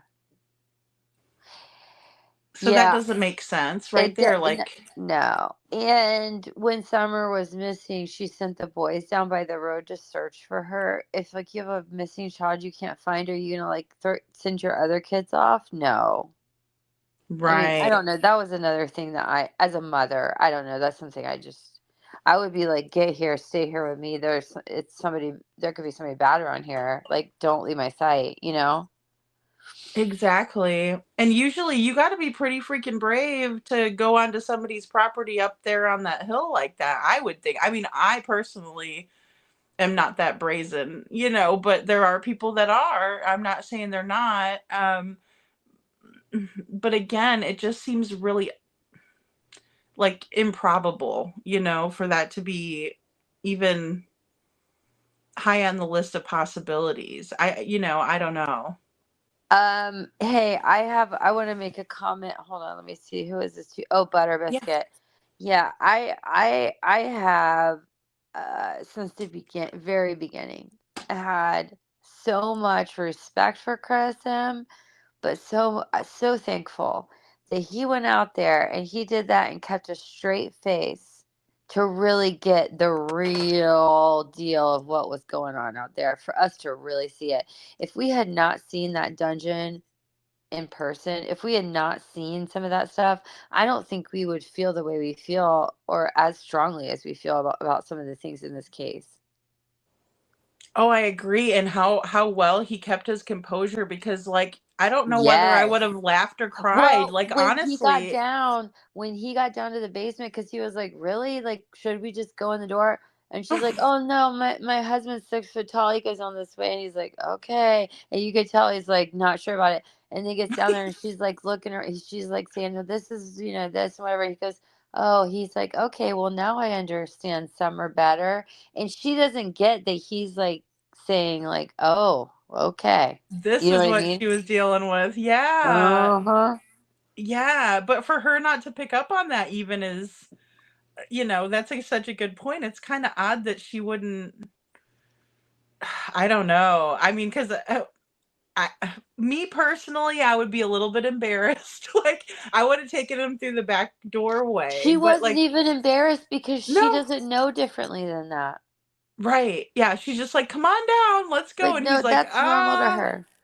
She if doesn't a even. grown man is scared to go down there, how do you think poor little Summer?" But then again, like you said, though, she doesn't know different. She wouldn't have known different. It's nuts to me that she doesn't, but I mean, none of us would allow anyone in our house if it looked like that with cameras. I'm sorry. No. No, no, no, not at all. Well, it was just a very awkward, like, little and then you see what's on the TV down there, and you're going, "Oh Oh, gosh," yeah. as if it can't Forget get what's any on the worse. TV. Exactly. And who was watching that down there? But Don was at work that day, right? Come on, right? Yeah, really. Oh, I forgot about that too. Yeah, exactly. Oh, weird. Yeah. Uh-huh. Well, Candace seemed to be, And into she her didn't fair even bat share. an eye that was even on. Uh-uh. I think Chris noticed it right away, but then again, Oh, he definitely did. she's like, "Oh, this is just a day in the life at the Wells house." Like, it just, oh gosh. And that was the room that Summer was supposedly playing in, and She said that was Summer's bedroom, and then like all like it was okay and it was so gross. Like it's so sad. No, it, Don was not at work that day, Rogue. I agree with you 100 on that. 100. yeah, there's no way. And he's because he even like says it, but then he's like, well, I got there before everyone because I just sped home, but Yeah. there's no way. And I didn't track how far it is from Jonesboro to, um, oh gosh, Rogersville. But I'm guessing it's not terribly far or close. I was guessing about maybe an hour, and I should probably Google that and That look. what? What was an hour? Tell me that again. Like how far was it from Jonesboro? Because he said he was working in He Jonesboro. said didn't he say it was like a 40-minute drive and he made it there in 25 minutes? That's what it was. I was thinking it was close to an hour. Thank you. Okay, so 40 minutes. Yeah. Well, he's like, oh, I just got that. I didn't get too far into the other interviews, but the first one, he definitely said, like, I got there before everybody else because I hurried up and, sped up to get there, but he never said like how far it was. Oh, Perfectly Imperfect says it's an hour and 2 minutes. But didn't he say he already. made it in like some outrageously shorter time? Like it didn't make sense. Like I don't think it was like seemed possible the amount of time he said. But I can't remember now. I'd have to go back and like look at like some of those interviews on how long he said. But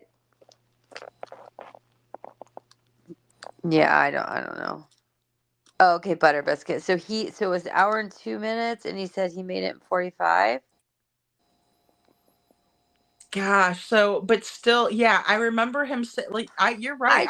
I remember him saying I thought that. it was like half the time for some reason that it really should have taken, but yeah, maybe so that must have been what. Either way, it was to where it just didn't seem possible because then at one point he said he made it there before the cops or by the time the cops, I don't know, and you're like, how did that happen?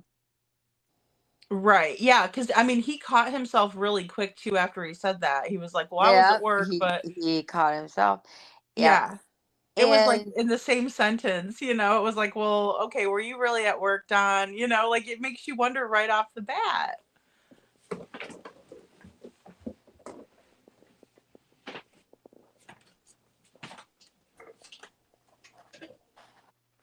yeah, it's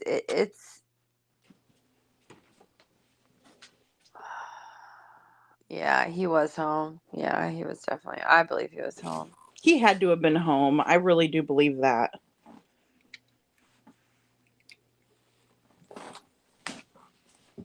Yeah, I really do believe that. I believe that he was home.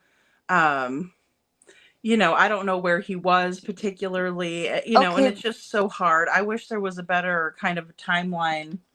so Butter Biscuit, he did say he got there in under 30 minutes. Okay, so that part I was remembering. It just not the amount of time it took to get there. So see, that was the thing. He like basically said he did it in like half the time. Right.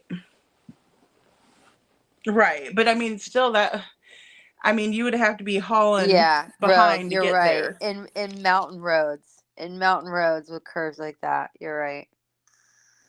Yeah. Yeah, and I don't do well on those at all. Like Missouri is very much like that, where it's like hills and curves and it's just, out of Yeah. control.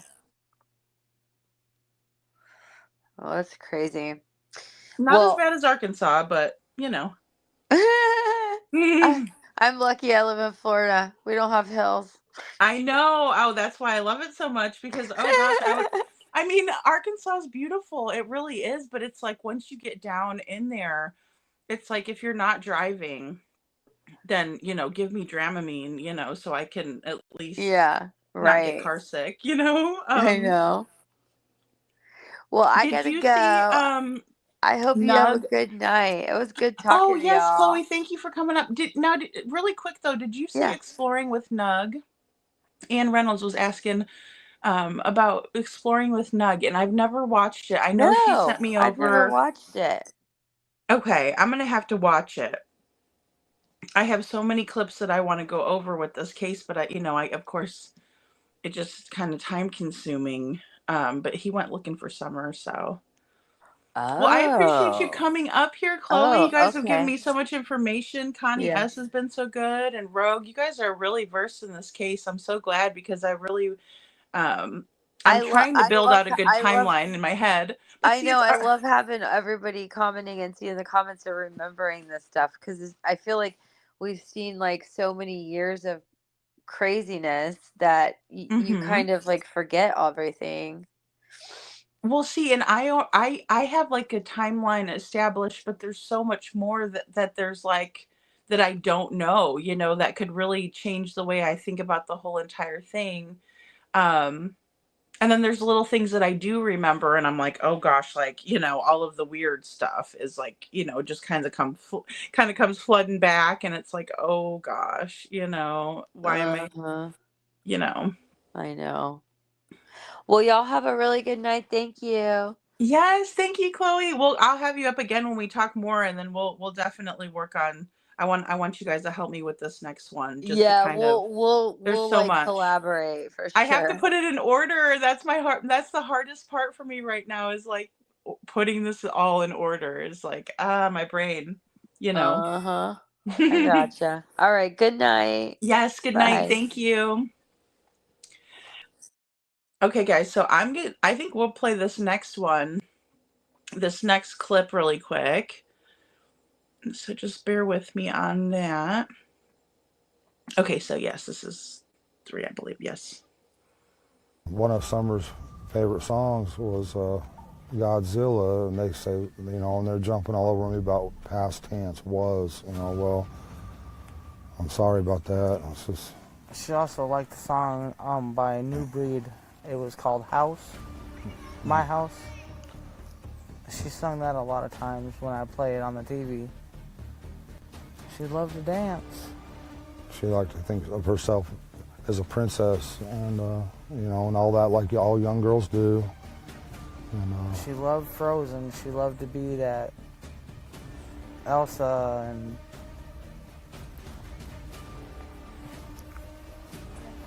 Oh, He loves music. an eclectic taste.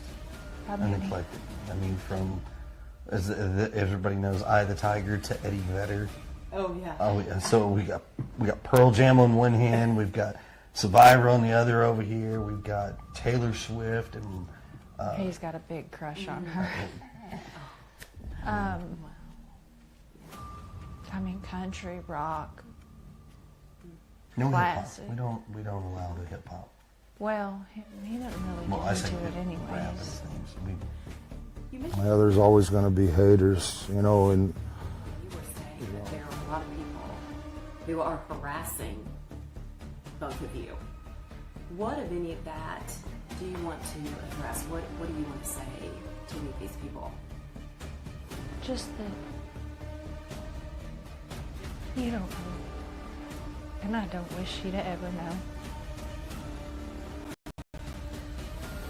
And I'm sorry that you guys feel that way, but that's my baby, and nobody would ever treat her like that as long as I was around. Ever. It's always going to be that way in this world, and we just want to focus on the good friends and Christian people that are trying to help us and praying for us and praying for Summer. Do you want to say to the community? With everything from the bottom of our hearts. I would not have imagined how far this has gotten, but there's no way to repay the gratitude, the love that we've felt from the community, the prayers. But thank you. But from the don't bottom of our stop hearts. looking. Please. My son is somewhere. This ain't over until he's home. And we thank them from the bottom of our hearts, and that's the kind of people we try to relate with and socialize with. I would say it like this. Everybody has an opinion. And it's perfectly okay to have that opinion. But you're not in this situation. You don't quite understand. I wish people would step back, take a different wide open view, and not assume what they know. it's just better to stick to the facts. If they have questions, all they have to do is ask. And I pray genuinely that no one ever goes through this. I'm sorry that you feel this way about us, but we love our children with everything we have. We've never went without, thanks to Summer's daddy and my husband. He's always provided for us and has worked as much as he could and can and still is. Just be kind to people. I mean, it's real simple. We don't know anything about, no red truck, or we hardly know many of our neighbors. I mean, because we just try to be around good people. I mean, and we do have good people in this area. We found out since this has all happened. We got some real good neighbors and good folks everywhere. But Perfectly Imperfect Boy Mom, it's funny that you say that. She doesn't, in my opinion, or I don't see her breaking down until Candace, that is, until Dr. Phil. And she does when they're kind of critiquing her behaviors and stuff like that. And then they also, when they bring up the cornbread mafia, she loses it and takes her mic off and leaves the stage. But that's a good observation too. And I agree, Rogue. I do too. And he catches himself and Katie's like, oh gosh, that was when Katie side-eyed him, oh, that was not a smart move. But it's just how Chris is. Connie S says that that gets me too, as long as I was around. Yeah, as long as I was around. Exactly. As in, Summer was hurt before, but I wasn't there, or it wouldn't have happened. I get that, Connie. That's a great point. And Angelica Pickles, yes, exactly. They both never speak about how the missing children must be feeling. It's always about them, And I think it was always about them, the whole time with their kids, having 4 on one side and only 1 on the other, while 2 technically with Faith. But it doesn't seem like they like to, all hang out together as much. Robini agrees too with Angelica. And Detroit Rock City says, don't stop looking, just stop. I know it's maddening because we don't see her looking ever. Yeah, Jocelyn, I agree. Never once do they say, I wonder how our children are feeling right now. Are they cold? Are they hungry? Are they taken care of? Are they clean? Just all the things that moms and dads think of. Couponing says, in my opinion, he shakes his head no when he says please. Right. Right. And those are the differences.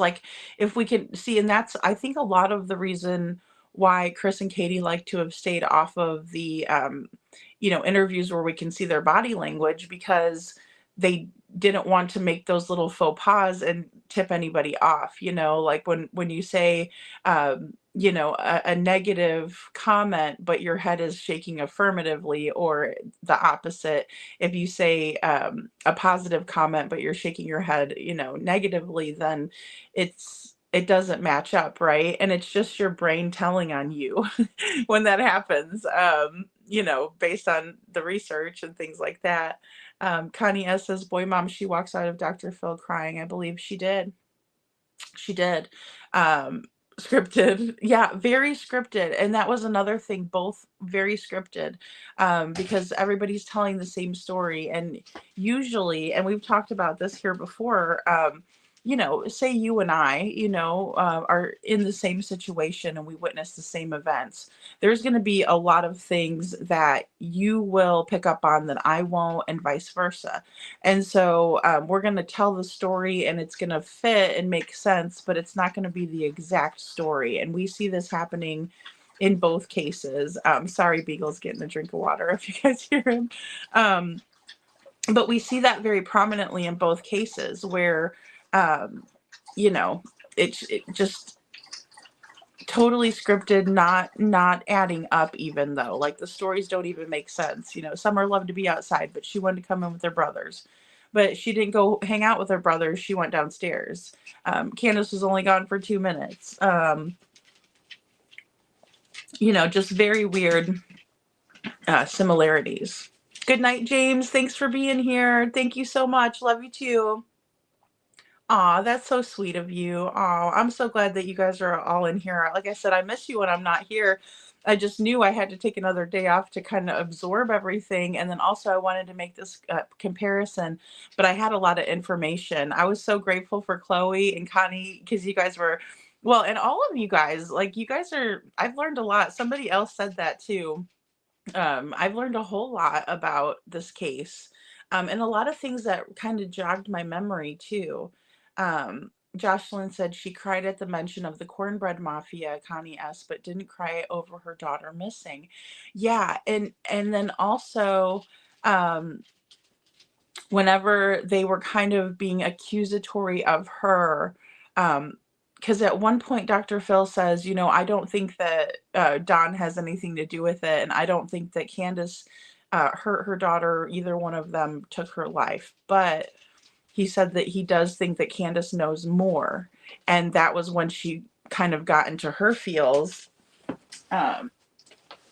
No, you can't eat that other dragon. And so she kind of got into her feels on that one, but never when it came to her daughter. I mean, I would be beside myself if that little love muffin, she's just so little and cute, she was missing. Good Lord, where is she? Like, I don't know. I don't even know that I'd be able to sit still through a whole interview. I really don't. Thank you, James. Thank you so much. Hey, Cassie Roku, good to see you. When Candace says it smothers me. Oh, and I haven't gotten too far into all of this, but I really am getting more and more excited about it because there's so much that, can be said about Candace, Don, the relationship, what may have happened to Summer. It's, I'd be crying all the time too, Connie. I don't even know if I could sit still. My adrenaline would be just going trying to find her. I don't know. I just don't know. It's so strange. Maybe Dobbs is Cornbread Mafia. Well, and I did some research on Cornbread Mafia. The Dr. Phil interview was a good one to try. And the funniest thing is that's the first one I went back to jog my memory because I just remembered I remembered it, and I watched that one part about the Cornbread Mafia reaction, kind of what Candace's reaction was, back when I was thinking about the correlation between Sebastian's case, but I just really couldn't find one. It's just kind of like, what did Bullhorn Betty call it today? Wacky tobacco. They sold the wacky tobacco, but then, they could have been also into other things too. But I think that was their main front. But I think that there may have been some trafficking and different things involved. It's just hard because they do have major connections. And then also, just thinking kind of organized crime, how it works. They may be dabbling into more than just one thing. Well, Bly slept upstairs, so if Dawn was doing things, then she wasn't around to see. See, Sasha, and that's what's so unnerving. And I that's what reminded me of when Connie said that. So thanks for bringing that up too, because it's like, oh, well, I don't see it. Turning a blind eye. You know what I mean? Much like Jen did, but I think Jen Soto did it. I mean, I think she just allowed it flat out. But Candace, I think that's how she would reconcile it in her brain, or justify that nastiness. It just seems that way anyway. Yeah, Connie, yes. Yeah, and we were talking about that earlier too. That they all slept in the same bed, but then if Don was sleeping without clothes on, like, inappropriate, right? Like, nothing about that is appropriate. Yeah, Rob Bainey says I have to rewatch and see if any of them shrug one shoulder or lip curl. Yeah, I mean, and those are the things that, I don't think they wanted us to see, and I think that's why the Proudfeet just declined to do, like, or even said, we're too emotional, we have to do the only hands interview, and then they did the only hands interview. Those people figure they might as well save themselves from being exposed about SA and just off the child, and that is a very possible, I mean, that's one of my top possibilities. KP only took 2 minutes also. Yeah, yeah. She said, 1 minute flat, then she says 3 minutes. So, guesstimation 2 minutes, is kind of how I'm going with it. Yeah, she's lying, Connie. Yes. So much is going on. So much is going on, Cassie Roku. I know. It's like every time we turn around, right? Well, just keeping it, keeping everything going, which is good, but it is a lot of information. 2 minutes. 2 minutes must pass off time frame. I'm quite sure that the common area lights are either 3 minutes long or 1 minute. Can we check? Oh, I think they were about 3. Well, there was a couple of different versions of it. But that would be something to check on, the lights. Lights, how long? Let's see here. Yeah, I would be beside myself. I think everybody would. Chris M, the interview room is the best. See, yes, and I want to go over that too. That's another one. Because there's several interviews. So, like, both of the parents, or both sets of parents, have been evaluated. There was Peter Hyatt even did one. So they've been evaluated by, we'll just say body language experts in the field, different critiques from professionals even, not just us YouTubers, but like, yeah, Cassie, you're so right. I mean,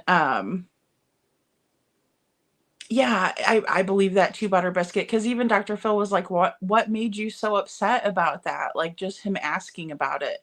And she's like, it just sounds scary, and, and all of this stuff. But it's like, I mean, to me, Cornbread Mafia kind of sounds silly. It doesn't sound scary. It kind of sounds silly in a way.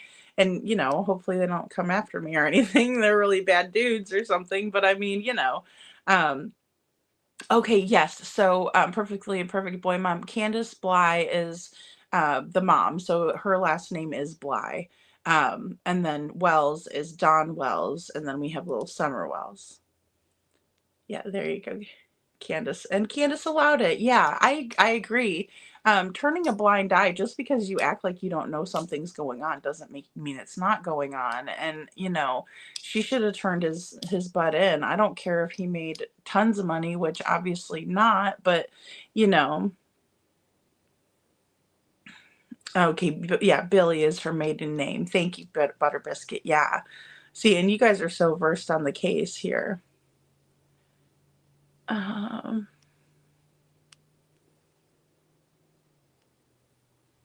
thinking it is about 3 minutes. I don't know off the top of my head, though. I can definitely check. Yeah, I just can't do this, Connie S. Exactly. I just can't do this. And she was like, took off her mic and, I'm going to leave, like, walked off. But it's weird. Oh, Dobbs. See, I'm not as familiar with Dobbs Detroit. Bad Actor says Dobbs has 0 to do with Summer missing. Go watch his video with Don B. He is on CTV. Okay, Dobbs and Don B. Okay, thank you. We like Don B around here. Okay, so that's good. Dobbs is a man that was a part of the property. Oh, excuse me. Dobbs is a man that was on the property at the time and very close, getting beer when Summer went missing, that she may have been sold to. Okay, so they were thinking that maybe, oh gosh. And then, they're working on that little Audrey Cunningham, her law, being around that, Chomo guy, awful disgustoid. And he wasn't properly on the registry, and he ended up taking and unaliving her, and she's just a beautiful little girl too, and it's just every day we see these things. But hopefully they're going to get that law passed for her. And I did share a link to her story, because he was like a babysitter for her living on the property where she lived, and had access to her, and that's the reason why she's no longer with us. So her grandparents are fighting to get that taken care of. Butter Biscuit says Don's lying number was 7. He fired 7 people. He hired 7 people. He had 7 alibis, but he got the number 7 from the name of his church. Easy to remember, Seventh-day Adventists. Oh my gosh. Wow. Okay, so 7s are prevalent in this case, Butter Biscuit. Good to know. I didn't know he fired that many people. Oh my gosh. So we'll say fired, hired, alibis. I gotta write these down. Oh my gosh. 7-day. Wow. Wow, that's interesting. Yeah, Candace's maiden name, but does she go by Candace Wells? I've never heard her go by Wells. See, that's why I was kind of thinking that she maybe, maybe she got scared of them because they are professionals, and she was scared to be exposed to, so she freaked out and got out of it. Could have been extremely fake, but great acting, and I don't know. Well, and see, that's the thing. I never knew how much weight to give it. Because they were an organized like rug ring that was dealing. Now, modern day, they do deal in hemp still, from what I could tell, but they were connected to larger outfits like the Chicago outfit, right? Like Al Capone. And so when I was deep diving into like kind of mafia ties, it was very interesting, to say the least. I mean, some of that stuff can be very, kind of intriguing. So, I mean, I went down the rabbit hole. I certainly did. Let's go ahead. I want to show this very last part. And then I also, I know, me too, Detroit. I feel like I'm in like a study class. I have like, I always have my notebook and stuff, but like just so much of what you guys are telling me, I'm writing it down like, wow, that's really interesting. And, I'm learning a ton. I am. And just good topics for us to discuss further. Let me go ahead and we'll put this one. Who have been talking, because I know this is part of the harassment. Is there anything you want to address about this child custody situation with the previous? So I have a current case that is ongoing in another state. We've requested that case to be sealed because there are some individuals who have taken upon themselves to put stuff out there that they don't quite know, which all they have to do is ask, I'll tell you. But because of that, it has nothing to do with their son. It has nothing to do with the situation. I just people will respect that and keep an open mind. It's totally different. When my little sister came missing, I was in between Arkansas and Tennessee. I don't know all of what happened or what did happen, but I hope that they find her too and bring her home safely too. Yeah, there's nothing. She disappeared without a trace. They haven't found anything, haven't found a body, nothing. And when you see cases like that, that's why I lose hope on Summer. I want to keep hope, but sometimes I lose hope. And I think, well, maybe we won't never see her again, so I start thinking in past tense. Sorry. But I'm trying to keep hope up. I'm trying to keep my prayers up and all that. That morning he was laughing, he was joking, Everyone we were around that day agreed that he seemed like he was in a good mood. He was behaving. It'd make more sense if we'd been fighting. Or he'd been in trouble, but he wouldn't have been in trouble. So, the $1 million question, why did he go? And the other $1 million question is how.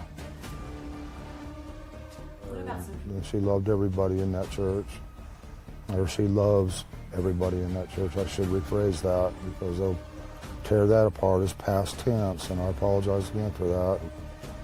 I hope she gets to come home, you know, and I hope she gets to be with our church family again. Our best friend in that church was Robin. She loved her to death. Yeah, she looked up to women that were... She come to that church, she went looking for Robin. That was her favorite person. Let's deep dive into these and many more comparisons, like CPS involvement, alcohol, toxic male role model, domestic V, and much more. Let's also explore how money, influence, and power played a role in these cases. There is also a lot of unconscious bias that goes on in the beginning of the Sebastian Rogers case that I would like to contrast with what we saw with Candace and Dawn. One stark contrast between Summer and Sebastian's cases is the fact that Summer doesn't have a Seth. Summer doesn't have an advocate. Summer has no one looking for her besides us. Summer doesn't have a hero for a dad who looks for her, who goes to the ends of the earth to find her. She doesn't have Dog the Bounty Hunter, but she does have us. So please spread awareness about Summer Moon Utah Wells and add her to your prayer list. Okay, guys. So really quick, I just kind of wanted to, echo that, I know Connie S., she loved Robin, and that's why I had that lady, rolling her eyes like, oh my gosh, are you serious? Like, what? And she continues on with the past tense. Like, Don had just been like, well, sorry, like not a genuine sorry, and or authentic sorry. And he's like, too bad, sorry, and like then she just continues on with it. It's so weird.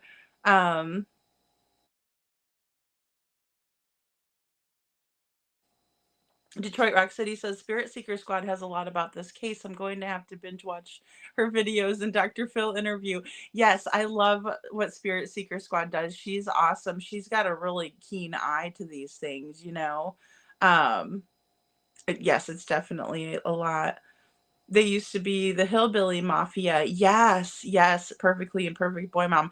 I mean, it's an interesting rabbit hole, don't get me wrong. It really is. Not to say that I think there's direct connections just because of how Candace reacted, but, it made me think about it. Yeah, her and Don got married after Summer was born, Butter Biscuit, yeah. And I think it does custody. They were supposed to go to court, didn't want Sebastian to be able to talk. Exactly. And there has been a lot of, speculation on whether he was on the witness list or he wasn't. I don't know that he was or that he wasn't, but it's not like beyond the scope of reason to think that the judge might ask, a 15-year-old who is more than capable of saying how he feels, what's going on. Also, what if the notes that are available through the therapist may have been brought into court as well? We just don't know that. They might have been just paranoid and overthinking it and thinking that could have been brought in, and Butter Biscuit says, see, they know Rose won't be found. And in my opinion, they did the same to Summer. Don knows Summer won't be found. Well, and I just thought it was weird that on their very first interviews, that kind of like strange little dynamic came out in both, right? Because it's like they want us to believe like nothing to see here. But then, there was an open custody case, which could have caused tension. Minus the fact of the CPS and everything like that. But then in that other, and then in Summer's case, you see the other side of that where, they actually have somebody who went missing, the sister. And it's just, I thought that was really a strange, two little strange pieces there.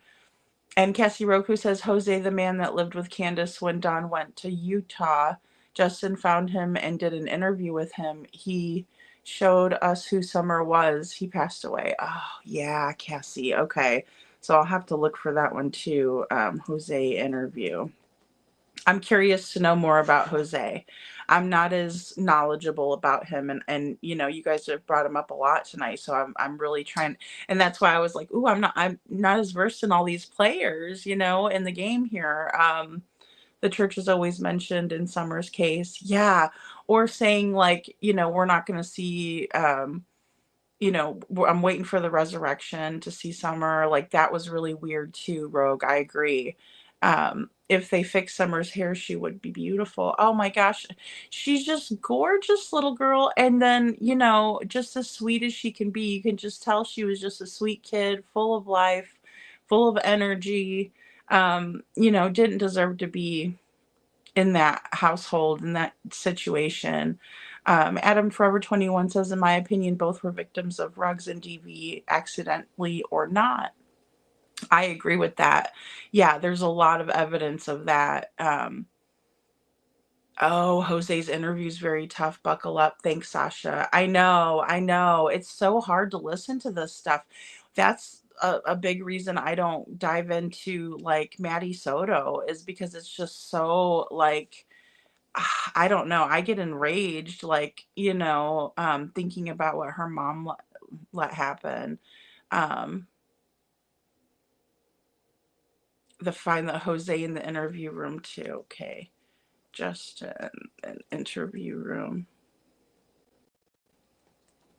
Yeah, that would be a fun comparison to just kind of go over both, you know.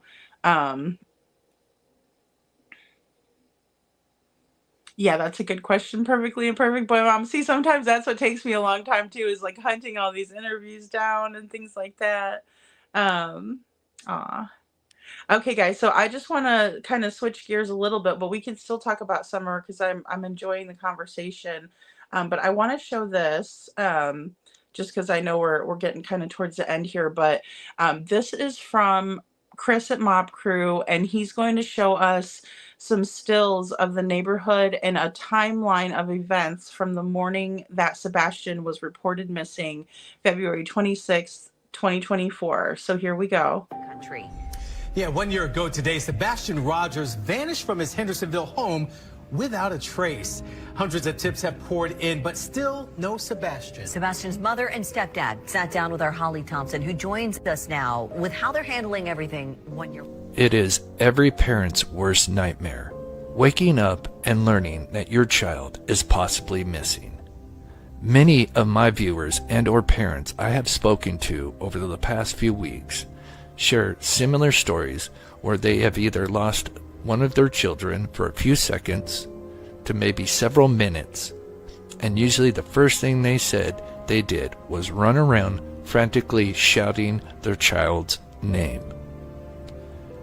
Well, on February 26 of 2024, Sebastian Rogers, a 15-year-old autistic teen whose mother claimed she woke up to find out that her son was not in bed or home.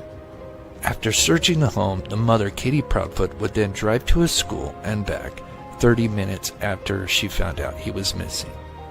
As she came back, she drove up and down the immediate neighborhood, meanwhile having a three-way phone call with the stepfather and law enforcement.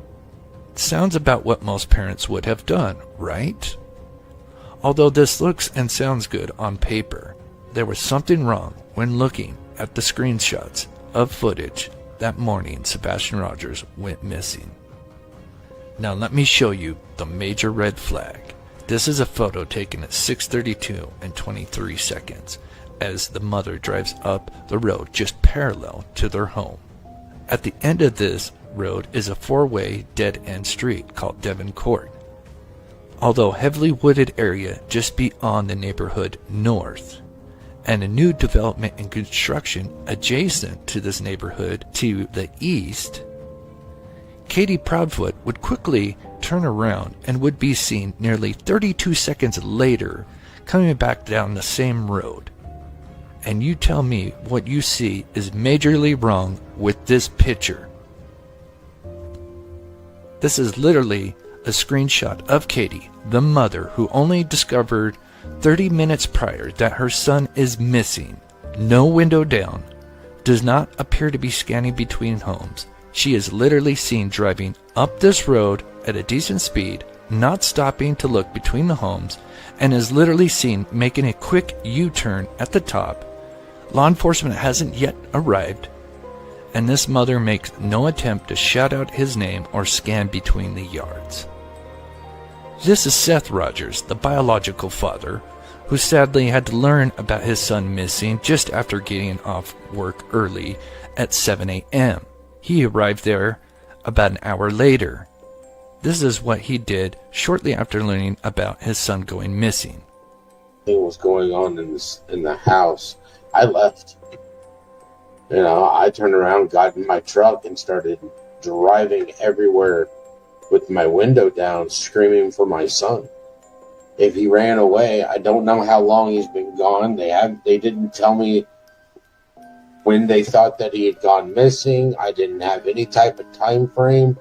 No, nothing. I just started driving around. Like, I took a road until That's right. The first thing he did was drive around with the window down, screaming Sebastian Rogers' name. Seth Rogers, the father, would actually lose his voice 5 days after Sebastian Rogers had gone missing due to screaming Sebastian's name. Now let me ask you, why wouldn't his own mother do the same? This is Sebastian Rogers. He has been missing over a year now, and things don't add up with the mother and stepfather. There is a reward for information leading to Sebastian Rogers and or the people possibly responsible. Please share this, like this, and comment below. If you are a parent, maybe you lost your child. What did you do, or what would you do? And thank you so much for watching. Okay, guys, he just does such a great job on his videos. So really grateful to kind of have this into perspective. And, Detroit, you brought up a really good point. I mean, according to Chloe P.I. on Web Sleuth, she said there was footage of Katie driving to the school. So I don't know what happened to that or when that could have occurred. But he did say that she was driving around for about 30 minutes. Right. So she's driving around on a three-way call with Chris and law enforcement. And then about 6:32 and 23 seconds, we see Katie drive up the road, and she drives up Kellen to Devon Court, which is kind of like, it's a cul-de-sac. So, beyond that, up north would have been a wooded area, and then over to the east of that is the new construction. And then we see Katie driving at a decent speed, but her windows are up, so she's not like slowing down, windows down, Sebastian, where are you? Anything like that. It's very, very bizarre, right? Because we would expect to see that. And then she pulls a Yui at the top of the street and comes back down, but doesn't have her window open, hollering or anything like that. It's the strangest thing. It's just so weird, because you would expect her to be, there's your comment there, Detroit. Yeah, they said that she was on camera just driving around the parking lot really quick, and then, she kind of dips out. But again, they didn't mention that her window was rolled down, that she was looking.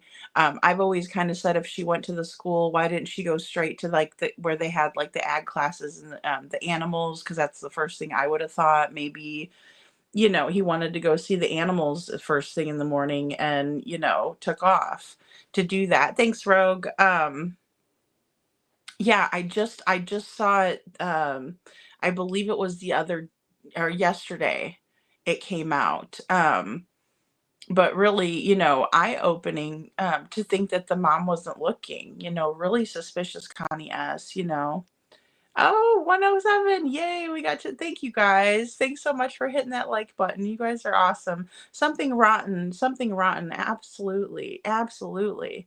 Um, Weenie party. Yay. All right, guys. I'm so praying they get cuffed. Too many parents get away with sick stuff. They do. And just the ABUSC alone, um, I don't think it was chocolate milk rogue. I really don't. I think it looked too much like, because what usually if you get like a milk mustache, you have it on both sides. He only had it on the one side. That's what keeps me from believing that it was. But let's do the party, guys. Let's do the party. Let's see here.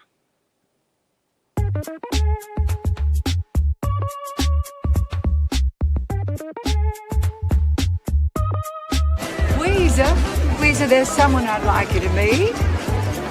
That looks like an autopsy. Laughter through tears is my favorite emotion. I'm so mad I don't know what to do. I want to know why. Lord, I wish I could understand. I just want to hit something. I want to hit it hard.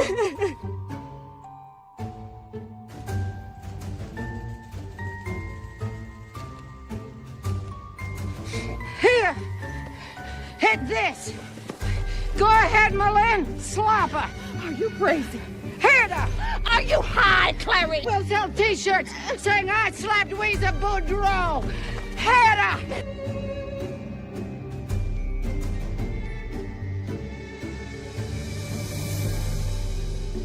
Weezer, this is your chance to do something for your fellow man.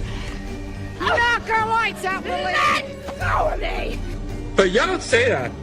Malin, you just missed a chance of a lifetime. Have a chickapin parish and give the eye teeth to take a whack of Weezer.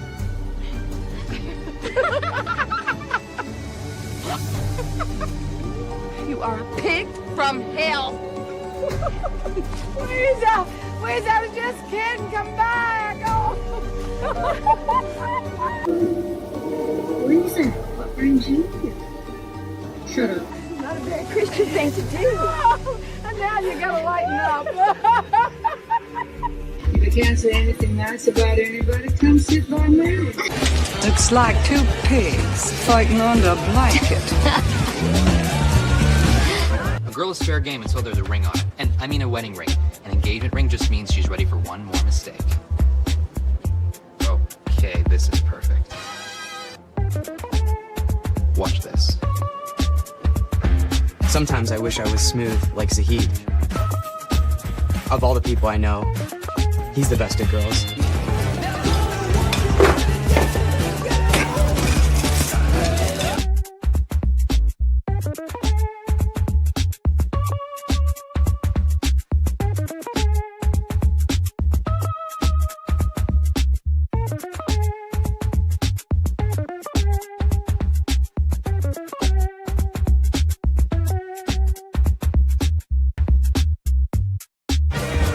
Thanks, Weezer. Nothing like a good piece of ass. And that's how you do it. Now, I'm gonna go hide in the back because that guy said he's gonna kick my ass and he has a neck tattoo, so... I am pleasant. Damn it! I just saw Drum eating in this morning at the Piggly Wiggly, and I smiled at the son of a bitch, for I could help myself. Honey, time marches on, and eventually you realize it's marching across your face.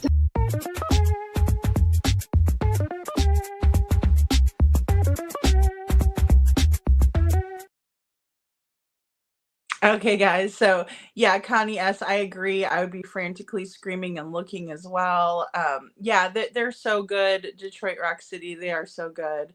Adam Forever 21 says, yeah, I think a lot of these statements by mom and time is a lie. The morning run and calls are not mathin'. They're just not. They're not. And then even the information that we thought we knew, definitely not looking, Connie. Definitely not looking. Rogue says, Adam Forever 21, yes, I pray every day, almost, for these children's cases and others as well, to get justice for the victims. And I mean, that's the biggest thing that we can do, really, unless we're kind of in the area where we can search, but also bringing awareness and just talking it out. I think it helps a lot. I know that, sometimes it can feel like it's really daunting and it can be frustrating, but I think it's important to bring awareness and just, the dynamics in these cases are so similar. Rob Aney says not slow enough to see him. Yeah, if he's hiding or fell or anything else, right? Or if he did take off barefooting, yeah, or excuse me, barefooted, and he hurt himself. That is weird. I feel like I would be scouring those woods too, or something. I don't know.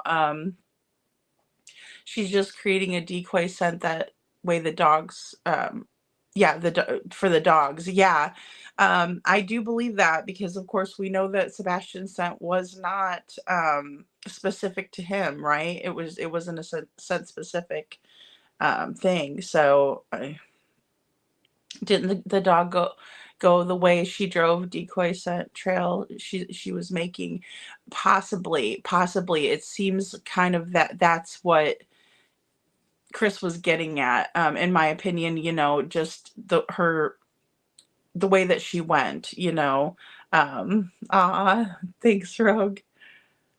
Right above the lip around it. Yeah, exactly. Like both sides, you'd have that little mustache, or, even if it wasn't in the middle, it seems like. Oh, I know. I just love that. I love that movie. And Adam Forever 21 says, I'm a foster parent and it breaks my heart what some of the kids have endured. I will always be an advocate for children till I die. Oh, thank you so much for doing that, Adam Forever 21. It's so important. Even just to be a good, neighbor, a good person around kids. Kids need that. They do. They need it. They need more, good adults around them, except, than the bad ones that are taking advantage of them, hurting them, just being awful with them. I agree. And thank you so much for your advocacy. It's so important. It really is, in my opinion. I don't think it's all always on the parents. I do think a major part does go to the parents. Sometimes they are ill-equipped. And Detroit Rock City says it looks like a bruise, and I do think it does too, Detroit. Yes, thank you so much. Thank you so much, Connie, for being here, and thank you so much for all your help. Good night, and we'll see you tomorrow. Hey, Tracy, good to see you. My parents were foster parents, Rob Beanie says, and the stories those kids at NDFS told us were horrific. Some have reached back out to my parents as adults. Oh, that's so sweet. See, it's so rewarding too. To make a difference that way, because you're right, a lot of those kiddos just have such a hard time of it, and I don't, like we were talking about earlier, I don't think they know any different until they're in a different environment, or they go to a friend's house and they say, oh wow, this is a lot different than what I deal with on the regular. It's so sad. Oh, thank you, Connie. Cassie Roku says it blew my mind that Chris was texting Jay with questions for Julie when she went on her panel. Oh my goodness. No kidding. It's so weird. Like, he wants to get to some of these YouTubers. That is so strange. I think that is so weird. I was kind of trying to wrap my mind around all of that stuff that was going on. It's that is so weird. Texting Jay with questions for Julie, Lord. Oh gosh. See, I think it's brave to go into the lion's den like that, because I wouldn't have done it. But I will say that they were, nice enough. Yeah, it wouldn't be my cup of tea. And Adam Forever 21 said, sad part is what was one of the foster kids that left and gave my son a Percocet lace with, oh no. Parents don't realize their actions destroy lives of many. Oh my gosh. I'm so sorry, Adam Forever 21. And that's the thing, just one thing, especially with the way that the crisis is, with F right now, it doesn't even take a lot. And it can be absorbed through people's skin, and it's just so it's terrifying. It's terrifying. And you're right. It destroys many people's lives and the path of it. I do believe it was a bruise, Sasha. I do. That Katie said was chocolate milk on his lip. He went back home with Rugs. Oh no, so sad. It is so sad. And it's not fair too. Sometimes it's like they don't have a chance, right? Because they just grew up around it and that's what they know and that's what they're gonna do. Um, yeah, I probably could, Sasha. I have almost every picture I think of Sebastian that's out there. I could get them all together. I've never actually fostered kids, but many kids would come through my door and never leave. To this day, they still visit and call me Ma. Aw, Detroit Rock City, that's so sweet. And that's the thing too, like, I think that's a huge part of it too, because you can be that kind of a safe spot or safe haven, or say, the kids aren't used to having like a home cooked meal and just invite them over for dinner, like that's the kind of things that are so rewarding too, it really is. It's like just those little things that you could do to brighten up their day or to make them realize like, hey, this too shall pass. You're not always going to be in this bad situation. Unfortunately, it's just so hard, because there's just so much going on in the world, let alone what they're coming from their houses. Aw, thanks, Tracy. And Ann Reynolds says, like I said, how can these parents do this to their children? I just lost my son 7 months ago, and there's not a day that goes by that I don't look for him. I know, Ann, and that's the thing. It's just about, not appreciating what they have. I mean, look at Sebastian, look at Summer. I think any of us would be happy to have them around, even if it is over for dinner, even if it is to come over and play a game of Uno, um, have them over to swim, something like that. I don't understand it either. I don't. And, I don't think it is for us good people to understand. I think it is something to perplex us and to like kind of motivate us to help. Um, but thank you for your comment. And I know it, for any for any good parent, people just won't understand. Adam Forever 21 says, wow, Chris texting Jay, what the hell? I know. It just keeps getting weirder and weirder out there. It's like, what in the world, Hey, couponing. Oh, Rogue, thank you for being a member for a month. Oh, that's so awesome. Thank you. Thank you. And I need to get the chapters read out tonight. Oh, wow. Adam Forever 21 fostered 19 kids over 35 years. And, just the difference that you made in their lives, and that's the thing, especially, after a certain point, kids remember, forever. It's like, I remember that woman who helped me, that lady, or if they got, so close that you would have been a mother figure, um, it's just something that's, I don't know. It's like invaluable in their lives when they're coming from situations like I think about the Wells boys, and hopefully they got into a good situation. Because sometimes it doesn't happen like that. We heard that like with the Turpin kids, they went to like a bad household, where the people they didn't, they weren't there to help. You know what I mean? Sometimes people just do it for money or whatever. I don't know that you even get that much. But some people are just horrible.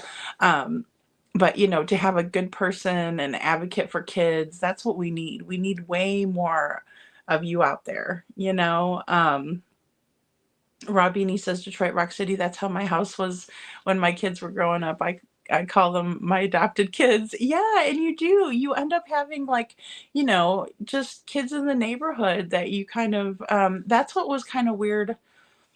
I mean, about both cases, because it didn't seem like Summer had. I mean, obviously she is 5 years old, but more so in Sebastian's case, he wasn't invited down to the pool. There was a couple pools in the neighborhood. Was never invited out to, I don't know if people play, stickball or whatever. I mean, I don't know. Maybe I'm just showing, how old I am, but like, or street hockey or something outside, just anything outside, throw a ball around, something. Um, Good night, Debutante. Thank you for being here. I know I'm gonna have to hop down here too, guys, so I could start reading our chapters for it's the reading, but then also I need to put the slideshow together for it too. So they called my house the Island of Misfits. I love them all so much. Detroit, I remember you saying that. That is so cute. Well, and it's just a safe place for them to go. And kids need that, especially like a loving environment, right? Not just an environment where they feel comfortable, because sometimes the places that they feel comfortable aren't the best places for them. But if they have a loving family dynamic and they can feel comfortable, that's what it's all about, It's so cute. Robini. Yeah, what's for dinner? Exactly. What's for dinner? What are you cooking in there? Exactly. And it's nice. It's just that's a way to show people love is my thing. I'm always feeding somebody. Um Yeah, I'd like to see the hose interview too. I'm excited to kind of go over these interviews because it's been a while and I didn't see Jose's interview. I did not on Justin and not on the lab. So with Chris McDonough, so I'm kind of excited to see it and just see kind of what was said by somebody who was living in the house. I mean, it's really interesting. And Cassie Roku says, I think he may go and try to get in with the young man that was with her to work on his image. Well, and that's very, very possible. That's possible. And, you just see these kind of like really snaky kind of behaviors in both of these cases that are just really like scuzzy and shady um, and Adam Forever 21 says Detroit Rock City. I'm still fostering at 57 love children. Aw, that's so sweet, Adam Forever 21. I'm so glad to hear that. Um, because we do need good people that really, really care, to do that. It takes a special person. It just does. Detroit Rock City says the strange thing is that their parents never came looking for them. It's sad. Yeah, and that's another thing that you find a lot of, it's like some of the kiddos will go home and it'd be normal, right? Like, I got to get back, yeah, they had dinner, whatever. Maybe eat some dessert, play a little bit longer, and then they know they got to be home. But then you can always tell the kids that don't have that structure, that care, that, you know, I don't know. It is sad. It's sad. It's not right, but their parents are too busy doing their own thing, and it's just scary because thank God they were in your care and not in somebody else's, that's just it's scary. Detroit Rock City, Ann says that's how my house was when I was growing up. Yeah, and it's a good thing. It's a good environment. Hey Justice Jane, good to see you. Thank you for being here.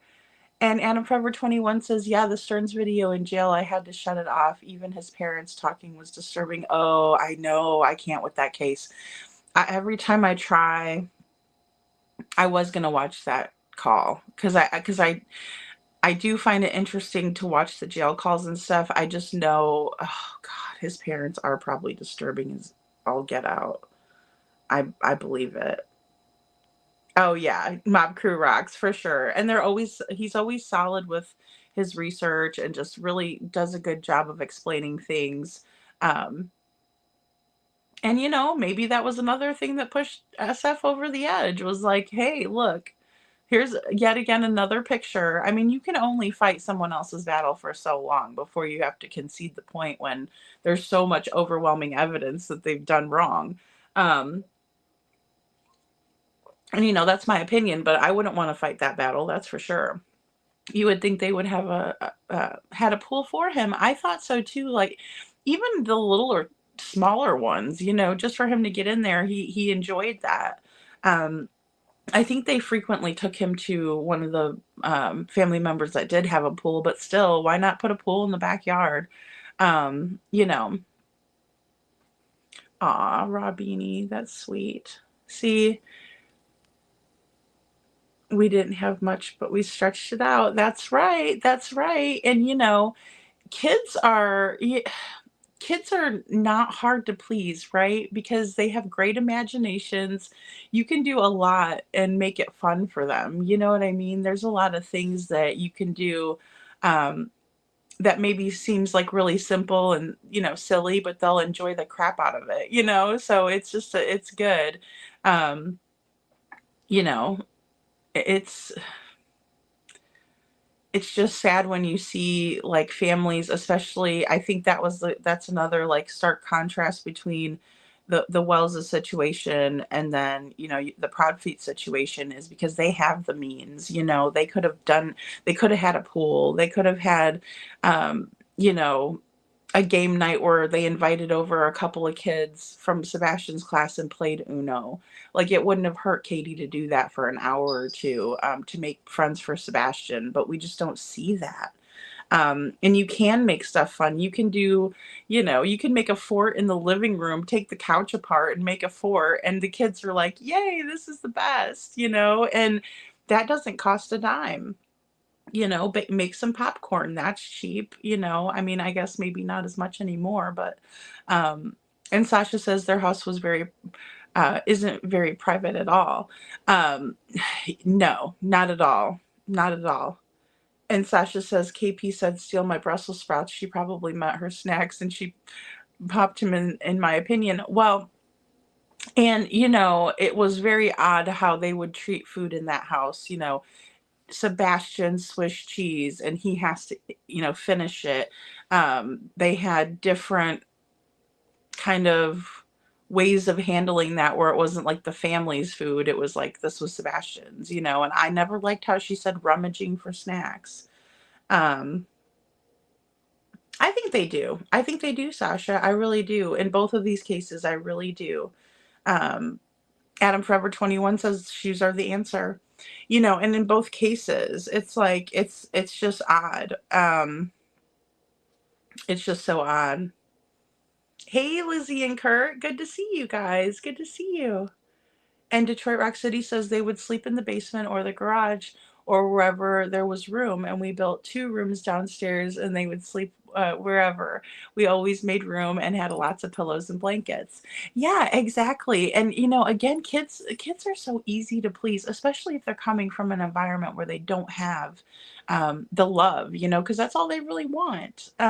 It doesn't take a lot of money.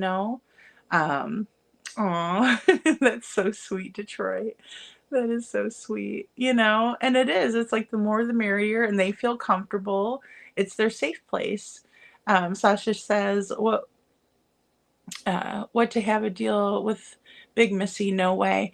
Yeah, I think, Mellyfoot was part of the madness in that. Thank you. Thanks, Lizzie. You're so sweet. Thank you so much. No window down. How? I know. I mean, even to get a better look, like, say she wasn't hollering, maybe she was, oddly calm. We all deal with stuff differently. But not even to have the window rolled down to look better. It just doesn't add up. It just doesn't add up. Really doesn't. And I can't really wrap my mind around why she wouldn't have um, been doing, making every effort that she could. Um,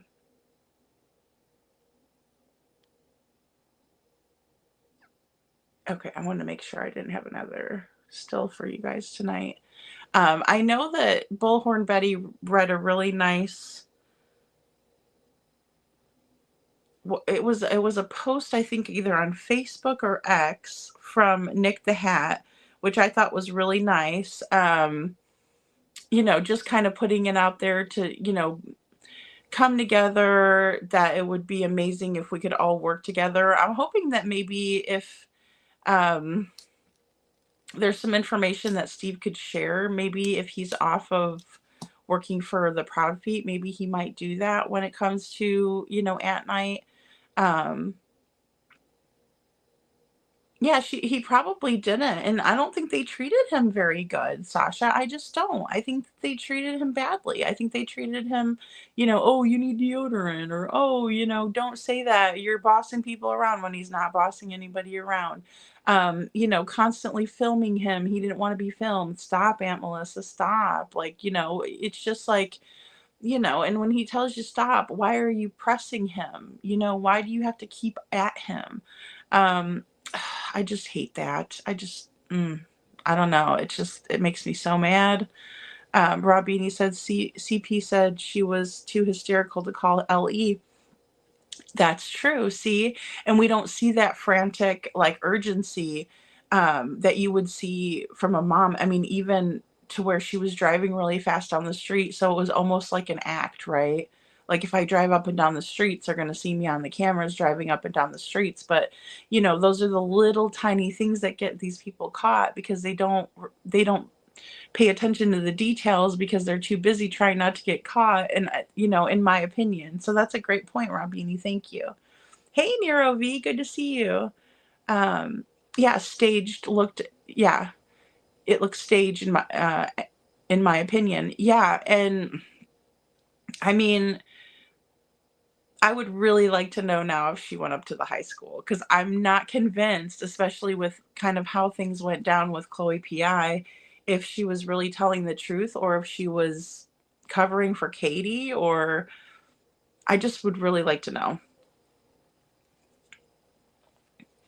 It's very curious if she went up to the school, if she in fact went up to the school. Yeah, and we don't see her, Sasha, like that either. No, that's right. We don't see her hysterical in the car. You would at least see that window rolled down, Yeah, they got stuck in bullying him. Yeah, it is sadistic, and especially when he's telling him stop, stop, and he's being serious. He wasn't joking. He wasn't like, "Oh, stop messing around, quit teasing." Because we've all had, and especially as we get older, we get more experiences and stuff.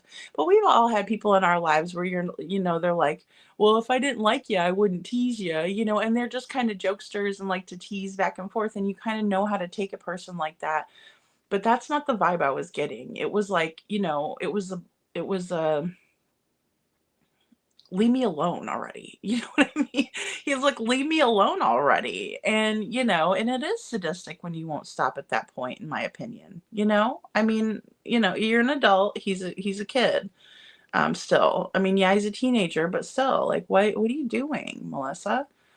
And Detroit Rock City says, when we were looking for our dog, I'm running with a flashlight, and my husband would drive around with the windows down, whistling and yelling the dog's name. All the kids would go into each yard. Yeah, I mean, it's just weird, right? Like, she was pretending like she was looking, but she wasn't looking, because those are the things that you do, right? You're hollering out, you're well, for the dog, whispering, you're doing all of those things to try to figure out where the dog is. Good night, Anne. Thank you for being here. Thank you so much for being here. Oh, you're good, Nero V. I know we've been on for forever. I'm about to pop off too because I need to do that reading tonight. And yeah, what a joke, right? Yeah, exactly. Adam Forever 21. But I want to get that video out to you guys really soon so we can do our members only, because I'm excited about that. I just have to get back together with Jana and see when she's available. Neuro V said, she did the same at school, drove up and straight down back, allegedly. Yeah, see, that's what I heard too, but I wasn't sure if that was, well, because I don't know what to believe from, back then. And Rob Beanie says, same here, Detroit Rock City. We had 210 pounds, 210-pound police trained Roddy. Oh, wow. I was afraid of a neighbor who would shoot him thinking he was a threat. Those are some big dogs, too, Rottweilers. And they're so sweet. Good dogs, too. Very good dogs. Okay, let's match her interview with her movements at Chronicles of Olivia. Yeah, that's a good idea, Sasha. So matching KP's movements,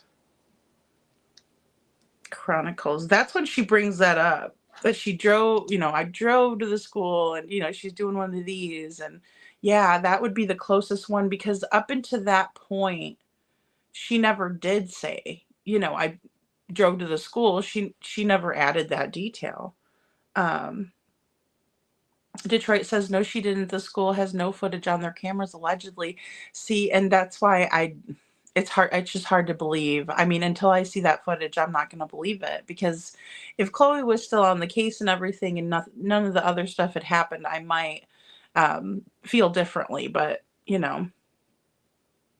KP gives an account of this. Let's see if it matches. I don't think it's going to. I really don't. You don't look for something you already know where it is. I agree with that, Dawn. I do. Peter Hyatt said the same thing. You don't look for something and you know where it is. Excuse me. Yes, I believe so. Neuro V school would have CCTV to know for Ellie. Well, see, that's what Chloe claimed was that, she was caught on the CCTV cameras, but we haven't seen it. And then also, I just don't know whether I should believe Chloe or not. He was a German Roddy.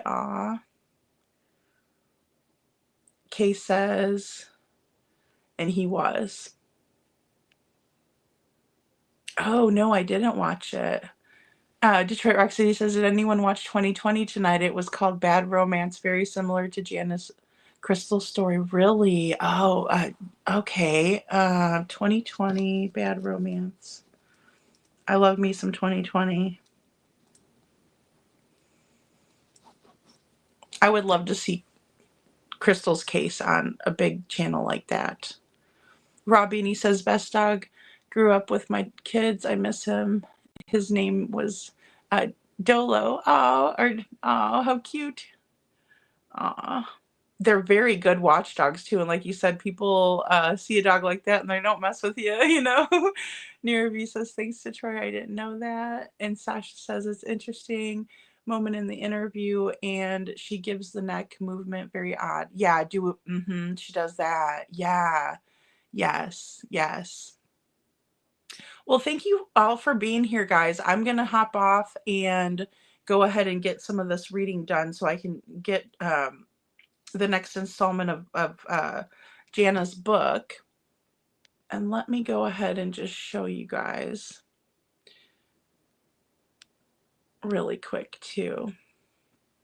And it's called The True Story of the Case of Crystal McCrory Jones, Justice Denied, A Sister's Fight for Justice, The First 2 Years by Jana Gajewski Laudiger. And Jana comes into our chats. She's a good friend of ours. And like I said, I kind of worked it out with her to read the book. But you can go on Amazon. You can go on barnesandnoble.com. And also the Apple app too for reading.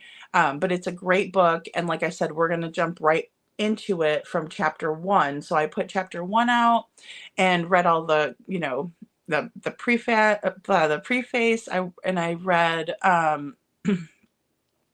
kind of about the author and everything. Did a chapter 1, and then I'm going to read 2 through 10, and then I'll do, 10 more because there's 40 chapters, but it's only 155 pages. So it's a really fast read, really great book, and just really well written, very well articulated. Nira V says, when Kay was talking about driving to the school, Kay says he wasn't there. He was, yeah. She stops, releases, and she slips up. Yeah, I believe that too.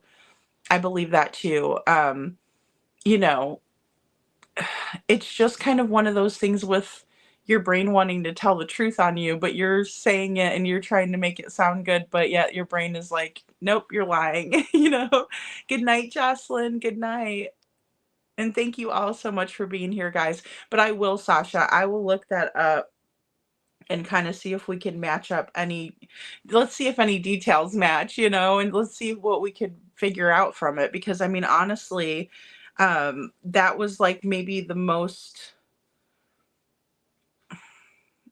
that she had given up into that point, pretty much would be the main story, and saying, I did drive around the neighborhood, I drove up to the school, that sort of thing. Yes, Nero V, exactly. Unconscious mind stops the subconscious mind from lying. Exactly, because and you don't even know what's happening. And sometimes it comes out in your facial expressions, sometimes it comes out in just the body language.